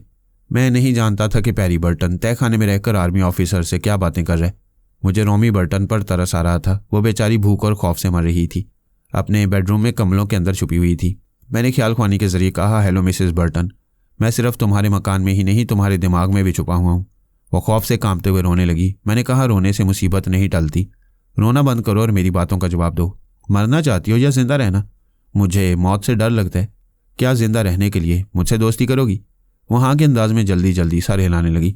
मैंने कहा, तो फिर अपने पिस्तौल के मैगजीन से तमाम गोलियां निकाल दो। मैं तुम्हारे लिए गर्मा गर्म खाना ला रहा हूँ। उसने फौरन ही कंबल से दोनों हाथ निकालकर पिस्तौल को खाली करते हुए फिजा में हाथ बुलंद करते हुए कहा, ये देखो, मैंने इसे खाली कर दिया और इसे फेंक रही हूँ। उसने पिस्तौल को दूर फर्श पर फेंक दिया। मैं एक ट्रे में खाना लेकर उसके बेडरूम में आया। वो सहम कर मुझे देखने लगी। मैंने उसके आगे ट्रे रखकर कहा, डरो नहीं, फौरन खाओ वरना यह ठंडा हो जाएगा। मैं गर्म कॉफ़ी लेकर आता हूँ। वो पिछली रात से भूखी थी। जल्दी जल्दी खाने लगी। मैंने किचन में आकर 2 मग कॉफ़ी तैयार की। फिर उसके पास आ गया। वो मेरा शुक्रिया अदा करने लगी। मैंने कहा, तुम ये नहीं जानती हो कि पैरी बर्टन ने तुम पर तनवीमी अमल किया हुआ है। तुम्हारी समझ में नहीं आता है कि तुम उसके हर हुक्म की तामील क्यों करती हो। तुमने कभी नहीं पूछा कि तहखाने का चोर दरवाज़ा कहाँ है। तुम ये भी शिकायत नहीं करती हो कि वो तुम्हें खतरात में तनहा छोड़कर खुद तहखाने में क्यों छुप जाता है। तुम दुरुस्त कहते हो, मैं ऐसी बातें सोचती हूँ मगर उससे कहती नहीं हूँ। पता नहीं उसके सामने ज़ुबान क्यों नहीं खुलती। जब उसने कॉफ़ी पी ली तो मैंने कहा, पिछली रात से जाग रही हो, थोड़ी देर के लिए सो जाओ। वो आराम से लेट गई। मैंने उसके दिमाग को थपक कर सुलाया। वो सो गई। फिर मैं उसके दिमाग से पैरी बर्टन के तनवीमी अमल को मिटाने लगा। उसने अमल के दौरान में बताया कि वह स्मगलरों के एक गिरोह में काम करती थी। एक बार स्मगलिंग का सामान इस 2 मंजिला इमारत के करीब से ले जाते वक्त उसके साथी बारूदी सुरंग के बायस हलाक हो गए। पैरी बर्टन उसे कैदी बनाकर इमारत के अंदर ले आया। फिर उस पर तनवीमी अमल करके अपना ताबेदार बना लिया। मैंने उसे पैरी बर्टन के तनवीमी अमल से निजात दिलाकर सोने के लिए छोड़ दिया। फिर उसका मोबाइल फ़ोन लेकर पैरी बर्टन से रब्ता किया। उसकी आवाज़ सुनाई दी, हेलो रूमी, वो दुश्मन कहाँ है? मैंने कहा, तुम्हारे पास है। फ़ोन बंद करोगे तो अभी तहखाने में दफन हो जाओगे। मैंने इस इमारत को अंदर से अच्छी तरह देखा है। एक स्टोर रूम में बारूद बम, टाइम बम, ग्रेनेड और कई तरह के हथियार रखे हुए हैं। मैं समझ सकता हूँ तुमने कल से आज तक बहुत कुछ मालूम किया होगा। मैं तुमसे समझौता करना चाहता हूँ। बाहर आओगे तो समझौता होगा। मेरी कुछ मजबूरियां हैं, मैं बाहर नहीं आ सकूंगा। पिछली रात 3 बजे तक आने वाले कमांडोज जहन्नुम में पहुंच गए। उसके बाद 9 घंटे गुजर चुके हैं। इतनी देर का मतलब है किसी नई प्लानिंग पर अमल करते हुए मुझ पर मुनज़्ज़म हमला किया जाएगा। लिहाजा मैं यहाँ से जा रहा हूँ। क्या वाकई तुम यहाँ से जा रहे हो? क्या अभी जा रहे हो? हाँ, जाने से पहले 2 बातें कह दूँ। एक तो ये कि मैंने रूमी के दिमाग से तुम्हारे तनवीमी अमल को मिटा दिया। मैं इसे यहाँ से दूर ले जाऊँगा, फिर वो जहाँ जाना चाहेगी चली जाएगी। ठीक है, तुम्हें रूमी पसंद है तो इसे ले जाओ। लानत है तुम पर। मैं इसे याशी के लिए नहीं बल्कि यहाँ होने वाले बम धमाकों से बचाने के लिए ले जा रहा हूँ। बम धमाके? यहाँ कौन बम ब्लास्ट करेगा? मैं इस इमारत के ग्राउंड फ्लोर पर हर जगह बम रखकर उनकी ब्लास्टिंग का टाइम सेट करके रोमी के साथ चला जाऊंगा। नहीं, उसने चीख कर कहा, तुम ऐसा नहीं कर सकते। ऐसा ना करने से रोकने के लिए तुम्हें तहखाने से बाहर आना होगा। बाहर नहीं आओगे तो इस इमारत का जो फर्श है वो तहखाने की छत है। टाइम बम ब्लास्ट होंगे और तुम तहखाने में दबकर मर जाओगे। प्लीज़ मेरी बात सुन लो, मुझे थोड़ी सी मोहलत दो। कितनी मोहलत? मैं 2 घंटे के बाद बाहर आ जाऊंगा। इसका मतलब है 2 घंटे के अंदर यहाँ मुझ पर ज़बरदस्त हमला होने वाला है। नहीं, तुम गलत समझ रहे हो। तुम सही समझा दो। क्या तहखाने से बाहर आने में 2 घंटे लगते हैं? वो दरअसल मैं एक बहुत ही अहम काम में मसरूफ़ हूँ। ये काम 2 घंटे में मुकम्मल हो जाएगा। तुम अपना काम करो, मैं अपना काम कर रहा हूँ। मुझे 10 जगह फर्श पर 10 टाइम बॉम्ब सेट करने में सिर्फ 15 मिनट लगेंगे। अच्छा, सिर्फ 1 घंटे की मोहलत दे दो। मैं तुमसे बातें करता जा रहा हूँ और एक एक जगह पहुंचकर बॉम्ब रख रहा हूँ। ठीक 2 मिनट के बाद तमाम बॉम्बों की ब्लास्टिंग का एक ही वक्त मुकर्रर करके यहाँ से चला जाऊँगा। मैं किसी जगह बॉम्ब नहीं रख रहा था, सिर्फ धमकी दे रहा था। वो खौफजदा होकर बोला, बॉम्ब ना रखो, मैं आ रहा हूँ, अभी आ रहा हूँ। बाहर आने से पहले बताओ चोर दरवाज़ा कहाँ है? मेरे बेडरूम में बिस्तर के नीचे फर्श पर है। ठीक है, मैं तुम्हारे बेडरूम में रहूँगा। मैंने फ़ोन बंद कर दिया। वो झूठ बोल रहा था। मैं कल से अब तक इस इमारत के हर हिस्से को देख चुका था। जितने बेडरूम थे उनके बेड के नीचे फर्श वगैरह को भी मैंने अच्छी तरह देख लिया था। अब देखना चाहता था कि वो मुझे किस तरह धोखा देकर कहाँ से निकलकर कातिलाना हमला करना चाहते हैं। मैंने अपनी पुश्त पर ज़रूरी सामान की किट बांध ली, हेलमेट और चश्मा पहन लिया। बर्फ़ पर तेज़ी से फिसलने के लिए स्केटिंग का सामान एक शाने पर रख लिया। उसी हाथ में एक रिवॉल्वर था और दूसरे हाथ में डिटेक्टिव वाला लेकर इमारत से बाहर आया। फिर इस साले से खुफिया बमों और बारूदी सुरंगों का सुराग लगाता हुआ इनसे बचता हुआ इमारत से बहुत दूर निकल आया। वो अपनी इमारत को मुझसे बेहतर जानता था। पता नहीं कहाँ से छुपकर हमले करता। मैंने इसका मौका ही नहीं दिया। इस इमारत से 2 किलोमीटर दूर खुली जगह आ गया। वहां छुपने के लिए बर्फ से ढके हुए दरख्त और छोटे बड़े बर्फानी टीले थे। वो किसी चोर दरवाजे से निकलकर इमारत के अंदर आ चुका होगा और छुप छुप कर मुझे तलाश कर रहा होगा। मैं एक मोटे तने वाले दरख्त के पीछे से दूरबीन के जरिए इमारत को देख रहा था। तकरीबन 20 मिनट के बाद उस मोबाइल का बजर बोलने लगा जिसे मैं रोमी के बेडरूम में लाया था। वो मुझे इमारत के अंदर ना पाकर फ़ोन के जरिए मेरी आवाज़ सुना और मुझसे मालूम करना चाहता था कि मैं कहाँ हूँ। अगर मैं अपना फ़ोन ऑन करता तो सर्द हवा के थपेड़ों की आवाज़ सुनकर उसे मालूम हो जाता कि मैं इमारत से बाहर दूर खुली जगह पहुंचा हुआ हूँ। फ़ोन का बजर बड़ी देर तक बोलता रहा, फिर खामोश हो गया। मैंने उसकी हालत का अंदाज़ा लगाया। वो कल से भूखा प्यासा था, लेकिन मेरे खौफ से किचन में नहीं जा रहा होगा। पहले मेरा खात्मा करना चाहता होगा या समझौता करना चाहता होगा। अब मेरे गुम होने पर यह समझ गया होगा कि मैं समझौता नहीं करूंगा। निशाने पर आते ही उसे गोली मार दूंगा। गोया मौत इमारत के अंदर उससे आंख मचोली खेल रही थी। थोड़ी देर बाद मैंने देखा वह एक हाथ में रोमी की गर्दन पकड़े, हाथ में रिवॉल्वर लिए रोमी को अपने सामने ढाल बनाकर बाहर बरामदे में आया। उसके पास भी स्केटिंग का सामान था। उसने रोमी को डिटेक्टिव वाला दिया था ताकि वो बारूदी सुरंग का सुराग लगाती हुई उसे बाहिफाजत इमारत से 2 किलोमीटर दूर ले आए। मैं दरख्त के पीछे से टेलीस्कोपिक राइफल लेकर टारगेट लेंस पर पैरी बर्टन को देखने लगा। वो बारूदी सुरंगों को पार कर चुके थे। अब कोई खतरा नहीं था। एक मैं ही खतरा था, उसे नजर नहीं आ रहा था। कमबख्त ने रूमी को इस तरह पकड़ रखा था कि वही बार बार मेरे निशाने पर आ रही थी और वो उन्हीं दरख्तों की तरफ आ रहा था जिनमें से एक के पीछे मैं छुपा हुआ था। ऐन उस वक्त उसके फ़ोन का बजर बोलने लगा। उसने रूमी की गर्दन छोड़ दी, लेकिन उसे निशाने पर रखा। दूसरे हाथ से मोबाइल को ऑन करके उसे कान से लगाकर बोला, हेलो, मैं पैरी बर्टन बोल रहा हूँ। दूसरी तरफ से कहा गया, तुम्हारी आवाज़ साफ नहीं है, तेज़ हवाओं का शोर सुनाई दे रहा है। मैं अपने मकान से बाहर आ गया हूँ। पता नहीं पारस कहाँ गुम हो गया है। तुम्हारे कमांडोज कहाँ मर गए हैं। तुम समझते क्यों नहीं हो? हज़ारों मील का सफ़र तय करने में देर लगती है। वो 1 आध घंटे में ज़रूर पहुँचेंगे। मैंने देखा गुस्सा दिखाने और बातें करने के दौरान में रिवॉल्वर रूमी की तरफ से ज़रा हट गया। मैंने उसी लम्हे में राइफल का ट्रैगर दबाया। उसके हलक से चीख निकली। रिवॉल्वर हाथ से गिरा। मैं दरख्त के पीछे से उछलकर उसके सर पर पहुंच गया। वह दूसरे हाथ से रिवॉल्वर उठाना चाहता था। मैंने रिवॉल्वर पर एक पाँव रखकर दूसरे पाँव से उसे ठोकर मारी। वो उलटकर दूसरी तरफ चला गया। उसकी पसली की तरफ खून लिबास को भिगोते ही सर्दी के बायस जम गया था। वो दोबारा बर्फ़ की सतह से ना उठ सका। बड़ी बेबसी से मुझे देखने लगा। मैंने कहा, कल से तुम्हारे रिश्तेदार मुझे हलाक करने आ रहे हैं। 1 आध घंटे में दूसरे रिश्तेदार भी आने वाले हैं। जब तुमने और तुम्हारे बाप अमेरिका ने मुझे मार डालने की कसम खा लिया है तो मैं तुम्हें जिंदा क्यों छोड़ूं? मैंने एक के बाद दीगरे कई गोलियां उसके जिस्म में पेवस्त कर दी। इस बर्फानी इलाके में उसके जिस्म के अंदर जो गर्मी थी वो जिंदगी की गर्मी हमेशा के लिए सर्द पड़ गई। मैंने रोमी से कहा, इसका हेलमेट और चश्मा पहन लो, सामान की किट भी काम आएगी। उसने वो तमाम चीज़ें ले लीं। हम दोनों ने स्केटिंग के पैड पैरों में बांधे, फिर 2 स्टिक्स के जरिए वहाँ से फिसलते हुए तेज़ी से जाने लगे। रूमी एक स्मगलर के गिरोह में रहकर वहाँ के रास्तों से वाकिफ़ थी, इसलिए वह मुझसे आगे जा रही थी। हमें पता था कि वहाँ कमांडोज आने वाले हैं, इसलिए हम वहाँ से बहुत दूर निकल जाना चाहते थे। थोड़ी देर बाद ही तैयारों की धीमी धीमी आवाज़ सुनाई दी। रोमी ने रुककर मुझे देखा। मैंने कहा, किसी बर्फानी चट्टान के नीचे चलो ताकि फ़िज़ाई परवाज़ करने वाले हमें न देख सकें। हम रास्ता बदलकर एक पहाड़ी के दामन में आ गए। वहाँ बर्फ़ के ऊंचे नीचे टीलों के दरमियान छुप कर देखने लगे। 6 फौजी त्यारे परवास करते हुए उस 2 मंजिला इमारत की तरफ जा रहे थे। जब वो दूर जाते हुए बर्फ़ की धुंध में नज़रों से ओझल हो गए तो मैंने अनजान बनकर पूछा, तुम मेरे आगे जाने लगती हो? क्या यहाँ के रास्ते जानती हो? वो नहीं जानती थी कि मैं टेलीपैथी जानता हूँ और उसके चोर ख्यालात को पढ़ रहा हूँ। वो बोली, यहाँ से तकरीबन 70 किलोमीटर के फासले पर एक छोटा सा कस्बा है, वहाँ पहुँचकर हम दुश्मनों से महफूज रहेंगे। मैं उसके पीछे चलने लगा। वो उसी स्मगलर के गिरोह में जा रही थी जिसके साथ पहले रहा करती थी। वह स्मगलर तो मारा गया था, लेकिन उसका एक भाई जिंदा था। रोमी को यकीन था कि स्मगलिंग का धंधा भी जारी होगा।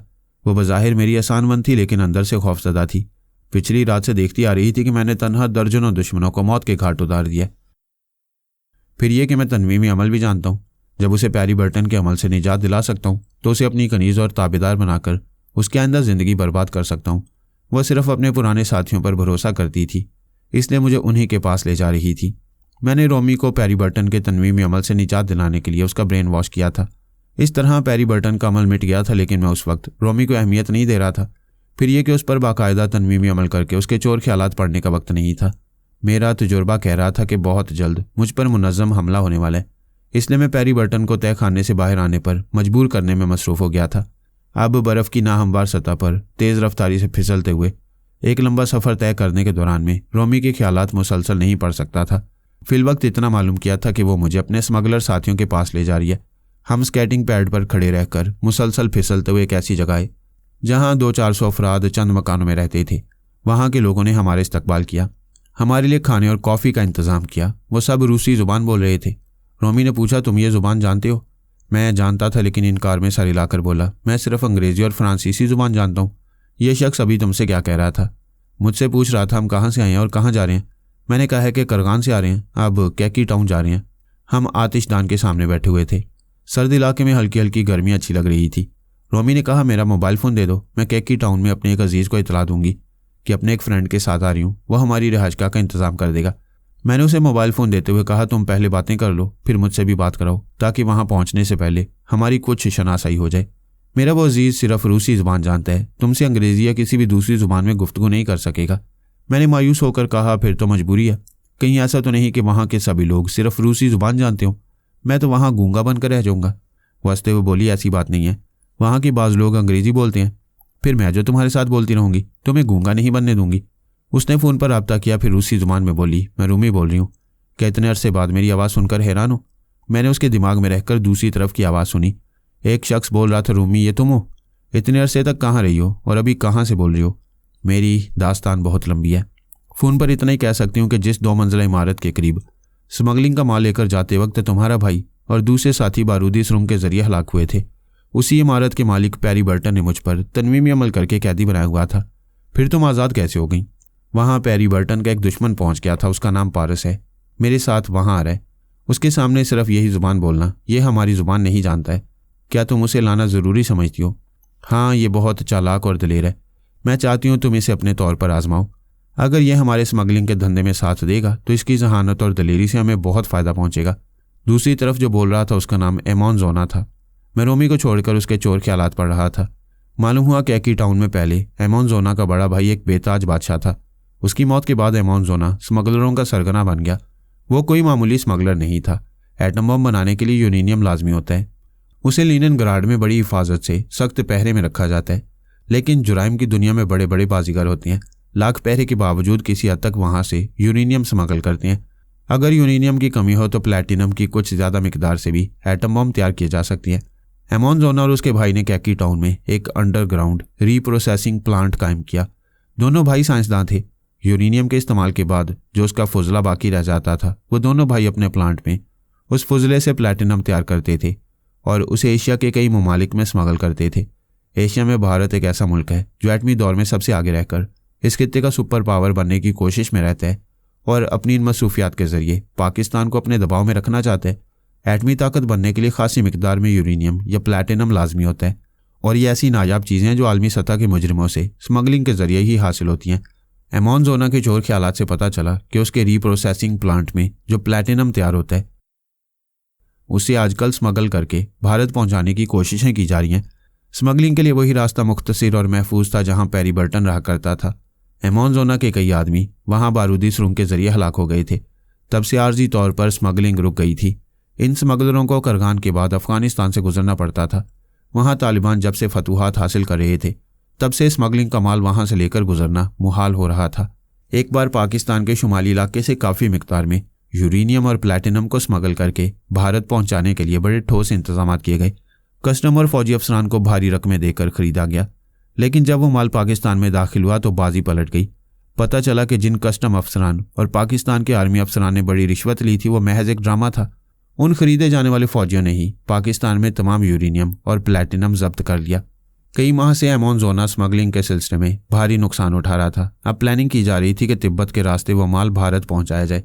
अगरचे वो रास्ता बहुत लंबा और दुश्वार गुजार था, लेकिन पिछले नुकसानात को पूरा करने के लिए फिल वक्त वही एक रास्ता रह गया था। रोमी ने उसे बातें करने के बाद फ़ोन बंद करके अपने पास रख लिया। मैंने कहा, बड़ी लंबी बातें कर रही थी। तुम्हारा अंदाज बता रहा है कि वो तुम्हारा अजीज़ ही नहीं, अजीज़ अस जान भी है। वो मुस्कुराकर बोली, हाँ, वो मुझे जान से ज़्यादा अजीज़ है। अगर वो कमीना पैरी बर्टन मुझे कैदी ना बनाता तो अब तक मेरी शादी एमोनजोना से हो जाती। अच्छा, तो तुम जिससे बातें कर रही थी उसका नाम एमोनजोना है? हाँ, ये बताओ कि तुम वही पारस हो जिसके बाप फरहाद अली तैमूर को कत्ल कर दिया गया है? हाँ, वो मेरे वालिद थे, लेकिन उन्होंने हलाकत से पहले ही मुझे आग कर दिया था। मुझसे बाप का नाम छीन लिया था और मुझे अपने ख़ानदान से निकाल दिया था। लेकिन खून कभी जुदा नहीं होता। मैं उनके कातिलों से इंतकाम लेता हुआ भटकता हुआ पैरी बर्टन की उस रिहाइशगाह तक पहुंच गया। क्या बाप की मौत के बाद ख़ानदान वाले तुम्हें कबूल नहीं करेंगे? नहीं करेंगे। ख़ानदान का सरबरा अपनी ज़िंदगी में जो फ़ैसला कर देता है उसकी मौत के बाद भी उस फैसले पर अमल होता रहता है। इसका मतलब है तुम बेघर और बेदर हो। हाँ, मगर किसी का मोहताज नहीं हूँ। अपनी अक्ल से और कुव्वत बाजू से अपनी ज़िंदगी को खुशहाल बना सकता हूँ। बेशक तुम बहुत दिलेर और चालाक हो। आइंदा क्या करने का इरादा है?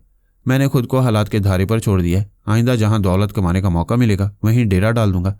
मेज़बान ने हमारे सामने खाने की डिशें लाकर रखी। रोमी ने मेरी बात पर मुस्कुराकर मुझे देखा, फिर खाने की तरफ मुतवज्जा हो गई। मैं भी खाते हुए सोचने लगा, तकदीर मुझे खूब भटका रही है। अब तक एक मकान के अंदर रहकर दर्जनों हमलावरों को ठिकाने लगाता रहा। अब एक ऐसे टाउन में जा रहा हूँ जहाँ स्मगलरों की हुक्मरानी है। वो मुजरिम वहाँ हज़ारों की तादाद में है, लेकिन मैं भी अकेला नहीं हूँ। खुदा हमेशा मेरे साथ रहा है। पोरस का सामना एक बहुत बड़े चैलेंज से था। उसने माजी में टेलीपैथी को ख़त्म करने वाली दवाएं बनाई थी। इन दवाओं को पारस चुरा कर ले गया। इस बार पारस ने फिर उसे चैलेंज किया था कि वो गैर मामूली दवाओं के नुस्खों के जरिए हैरत अंगेज़ दवाएं तैयार नहीं कर सकेगा। पोरस के लिए ये एक इत्मीनान और खुशी की बात थी कि पारस ने उसके तमाम अहम नुस्खे वापस कर दिए थे। अब उसने दिल ही दिल में कसम खाई कि इस बार दवाओं की तैयारी के दौरान में पारस को मदाखलत का मौका नहीं देगा और ऐसी चालें चलेगा कि पारस उसकी तैयारशुदा दवाओं के करीब भी नहीं फटक सकेगा। ऐसी ठोस तदाबीर सोचने और चालने चलने से पहले उसने अपने चंद मातियतों को फ़ोन पर कहा, मैं अपनी रहाइश का तब्दील कर रहा हूँ। अपने तमाम साथियों को हदायत दो कि वो मुख्तलिफ गाड़ियों में मेरे नज़दीक और दूर रहें। जिस पर भी शुबा हो कि वो मेरा ताक़ुब कर रहा है तो मुझे फ़ौरन इतला दें, फिर मैं ताक़ुब करने वाले से खुद निमट लूँगा। उसने पारस और सानी की नज़रों से ओझल हो जाने के लिए बड़ी एहतियात से ऐसे इंतजामात किए कि कोई ताक़ुब करता हुआ उनकी नई रिहाइशगाह तक ना पहुँच सके। उसने जलाल पाशा की आंखों पर पट्टी बांध दी, फिर नई रिहाइशगाह में पहुँचकर कहा, अंकल, हम आपसे गुस्ताखी कर रहे हैं। आप इसी तरह अपने दोनों हाथ पुश्त पर बंधे रहने दें। आपकी आंखों को भी कुछ नज़र नहीं आएगा तो पारस और सानी को हमारी नई खुफिया पनाहगाह के बारे में मालूम नहीं हो सकेगा। जलाल पाशा ने कहा, बेटे, मैं तुम्हारी, नासरा की और सना की सलामती के लिए इसी तरह अंधा बनकर रहूँगा। सना ने कहा, अब्बू, हम आपके कमरे का दरवाज़ा बाहर से बंद करके जा रहे हैं। एक जगह खुफिया प्लानिंग करेंगे। पारस का कोई भी ख्याल ख्वानी करने वाला आपके दिमाग पर कब्जा जमाकर आपको इस कमरे से बाहर नहीं ले जा सकेगा। बेटी, मेरी ये तौहीन नहीं हो रही है। तुम मुझे यहाँ छोड़ दो। पोरस और नासरा के साथ जाओ। इस कमरे के दरवाजे को बाहर से बंद कर दो। उन तीनों ने जलाल पाशा को वहाँ छोड़कर बाहर आकर दरवाजे को बंद किया। फिर इस बंगले के एक आखिरी कमरे में आकर बैठ गए। नासरा ने कहा, मुझे ऐसा लग रहा है जैसे वो शैतान हमें छुपकर देख रहा है और हमारी बातें सुनने के लिए कहीं मौजूद है। पोरस ने कहा, हमारे आदमी जो हमारी निगरानी कर रहे थे वो बहुत चालाक और तजुर्बेकार हैं। तुम इत्मीनान रखो। सानी यहाँ तक नहीं पहुँच सकेगी और पारस भी यहाँ नहीं करगान में है। सना ने पूछा, आप किन डॉक्टरों से काम लेंगे? क्या उनकी लेबॉर्ट्री तक आपका कोई मुखालिफ नहीं पहुँच सकेगा? अभी तो मैं ये सोच रहा हूँ कि पारस की पुश्त पर बाबा साहब का बहुत बड़ा इदारा है। उस इदारे से उसे हर तरह की इमदाद हासिल होती है।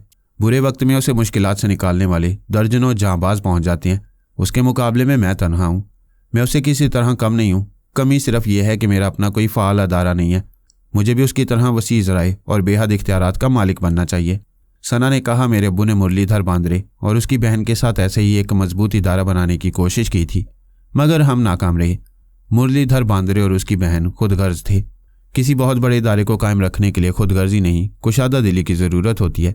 सना, तुम मुसलमान हो, मगर मैं भगवान को हाजिर व नाजिर जानकर पूरी फराख दिली से तुम्हें अपनी सगी बहन समझता हूँ। मेरे, तुम्हारे, नासरा के और अंकल के दरमियान कोई खुदगर्जी नहीं है। क्या आप एक बहुत बड़ा और मजबूत इदारा कायम करना चाहते हैं? मैं बेशुमार वफादारों की फ़ौज, वसीज़ राय और लामहदूद इख्तियारात हासिल करना चाहता हूँ, और ये खिलौने नहीं है कि एक ही दिन में बाजार से जाकर ख़रीद लिए जाएं। नासरा ने पूछा, फिर बात कैसे बनेगी? तुम एक मजबूत इदारा कैसे कायम करोगे? हिकमत अमली से बहुत कुछ हो सकता है। मैंने सानी से कहा है कि 6 माह के अंदर गैर मामूली दवाएं तैयार करूंगा और पारस को उन दवाओं के करीब पहुंचने नहीं दूंगा। मेरा ये चैलेंज उस वक्त पूरा हो सकता है जब मेरे पास फौजी या गैर फौजी ताकत, वसी ज़राए और इख्तियारात हों, और मैं ये सब कुछ चंद हफ्तों या चंद महीनों में हासिल करूंगा। नासरा ने कहा, पोरस, तुम जो कहते हो वो ज़रूर करते हो, मगर इतना बड़ा काम कैसे करोगे? पोरस ने कहा, हमारी दुनिया में बड़े बड़े ताकतवर इदारे हैं, ऐसे मजबूत इदारे हैं जो मुजरिमाना सरगर्मियों के जरिए अपने मुल्कों के हुक्मरानों को भी लाचार और मजबूर कर देती हैं और मुल्की कवानीन की जगह अपने कवानीन नाफिज करते हैं। अगर हम ऐसी किसी बहुत बड़ी ताकतवर माफिया के गॉडफादर को ट्रैप करके अंकल और सना की टेलीपैथी के जरिए उसे अपना ताबेदार बना लें तो वो बराए नाम गॉडफादर रहेगा और उसके पीछे हमारी हुक्मरानी होगी। इस मुल्क में सैकड़ों डॉक्टर और लेबॉर्ट्रीज होंगी, वहाँ राजदारी से दवाएं तैयार होंगी और इस दौरान में हम में से कोई सानी और पारस को नज़र नहीं आएगा। ये तो बड़ी ही लाजवाब हिकमत अमली होगी। जब तुम्हारे बेशुमार जानिसार किसी लेबॉर्ट्री के अंदर और बाहर मुस्ताद रहेंगे तो पारस का साया भी लेबॉर्ट्री के अंदर नहीं जा सकेगा। सना ने पूछा कि आपकी नज़रों में ऐसा कोई मजबूत और रोब और दबदबे वाला गॉडफादर है जिसे मैं ट्रैप कर सकूं? हाँ, हमें अब भारत से बहुत दूर अमेरिका जाना चाहिए। मेरी मालूमात के दायरे में कई माफिया के गॉडफादर हैं, लेकिन मैं कोलंबिया के एक गॉडफादर को शिकंजे में लेना चाहता हूँ। वो उन्हें बताने लगा कि कोलंबिया लातीनी अमेरिका का ऐसा मुल्क है जहाँ जमहूरी निज़ाम से ज़्यादा ड्रग माफिया मुस्तहकम है। पुलिस, अदलिया, इंतज़ामिया और सियासी जमातों पर इसका असर और रसूख इतना है कि ये माफिया एक हुकूमत का तख्ता उलटकर दूसरी हुकूमत कायम कर देती है। जिससे सियासतदान को हुकूमत से निकालना उसे दूध की मक्खी की तरह निकाल देती है। ड्रग माफिया इस कदर ताकतवर इसलिए है कि मुनशियात के बड़े बड़े कारोबारियों की अपनी फौजें हैं। इस मुल्क में 700 टन से ज़्यादा मुनशियात की पैदावार है। एक अमीर कबीर शख्स कारसेलों ने रफ्ता रफ्ता मुनशियात की तमाम पैदावार पर कब्जा जमा लिया और उसके छोटे व्यापारियों को अपना मातियत बना लिया है। ये कारसेलो कितना खतरनाक और मौका परस्त है, यह आइंदा कोलंबिया पहुंचकर मालूम होगा। फिलहाल पोरस, नासरा और सना फर्जी नामों से पासपोर्ट वगैरह बनवाने लगे। जलाल पाशा ने कहा, मुझे ना बताओ कि कहाँ जा रहे हो। जब तक मैं सांस रोकने और ख्याल ख्वानी के काबिल नहीं हो जाऊंगा उस वक्त तक मैं तुम तीनों से दूर रहूंगा। पूरी तरह दिमागी तवानाई हासिल करने के बाद खुद ही ख्याल ख्वानी के जरिए रब्ता करूंगा और तुम लोग जहां रहोगे वहां पहुंच जाऊंगा। सना ने टेलीपैथी के जरिए मुतल्लिका अफसरान के दिमागों पर कब्जा जमाकर फर्जी नामों से पासपोर्ट और दीगर अहम कानूनी कागजात बनवाए थे और वहां रहने के लिए ग्रीन कार्ड भी हासिल किया था। सिर्फ इतना ही नहीं, पोरस ने अपने 2 खास मातियतों के लिए भी पासपोर्ट और कागजात तैयार कराए थे। उन मातियतों को ताकीद की थी कि उनके साथ एक ही फ़्लाइट में सफ़र करें और बड़ी राजदारी से मालूम करें कि उस फ्लाइट में सानी और पारस भेस बदल कर मौजूद हैं या नहीं। उनके अलावा उनके जांबाज भी हो सकते हैं, वो अपने जासूसी तौर तरीक़ों से पहचाने जा सकते हैं। वह बड़े मोहतात अंदाज में एक फ़्लाइट के ज़रिए मुंबई से रवाना हुआ। वह फ़्लाइट उन्हें लंदन तक ले गई। 2 घंटे बाद वो दूसरी फ़्लाइट से न्यूयॉर्क और फिर तीसरी फ़्लाइट से कोलंबिया पहुंचने वाले थे। उसने जानबूझकर फ़्लाइट्स तब्दील करते रहने का तरीका इख्तियार किया था। ख्याल था कि ऐसी तब्दीलियों के दौरान में उनका कोई ना कोई ताक़ुब करने वाला नज़रों में आ जाएगा। लंदन पहुंचने तक उन्हें किसी मुसाफिर पर शुबा नहीं हुआ। वहां से आगे सफ़र करने वालों को हैथरो एयरपोर्ट के रेस्तोरां और शॉपिंग गैलरी में जाने की इजाज़त थी। वो तीनों एक रेस्तोरां में आए। एक मेज़ के अतराफ बैठकर खाने का ऑर्डर दिया। सना पोरस और नासरा से माजरत करके लेडीज़ टॉयलेट में गई। वहां से 5 मिनट के बाद दूसरे दरवाजे से बाहर आई। उधर शॉपिंग के लिए कई खूबसूरती से सजी हुई दुकानें थीं। वह कुछ सोचते हुए बेध्यानी में दूसरे दरवाज़ों से बाहर आई थी। इन दुकानों को देखकर गलती का एहसास हुआ। वह वापस पलटकर दूसरे दरवाजे की तरफ जाना चाहती थी कि उसी वक्त पोरस ने आवाज़ दी, सना यहाँ आओ। उसने पोरस को देखकर करीब आकर पूछा, आप यहाँ हैं? हाँ, नासरा के लिए एक नेकलेस पसंद कर रहा हूँ। तुम बताओ ये नेकलेस कैसा रहेगा?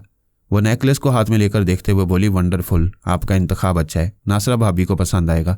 मर्दों की खरीदारी में औरतें ज़रूर कोई खामी निकालती हैं, तुम एक नेकलेस का इंतखाब करो। सना मुख्तलिफ नेकलेस देखने लगी। पोरस ने एक नेकलेस उठाकर पूछा, ये कैसा रहेगा? वो उसे भी हाथ में लेकर बोली, वाह भाईजान, आपका इंतखाब लाजवाब होता है। ऐसा करता हूँ कि दोनों नेकलेस खरीद लेता हूँ। जो नासरा को पसंद आए वो उसे पहन लेगी, दूसरा तुम पहन लेना। उसने दुकानदार से कहा, दोनों को पैक कर दो।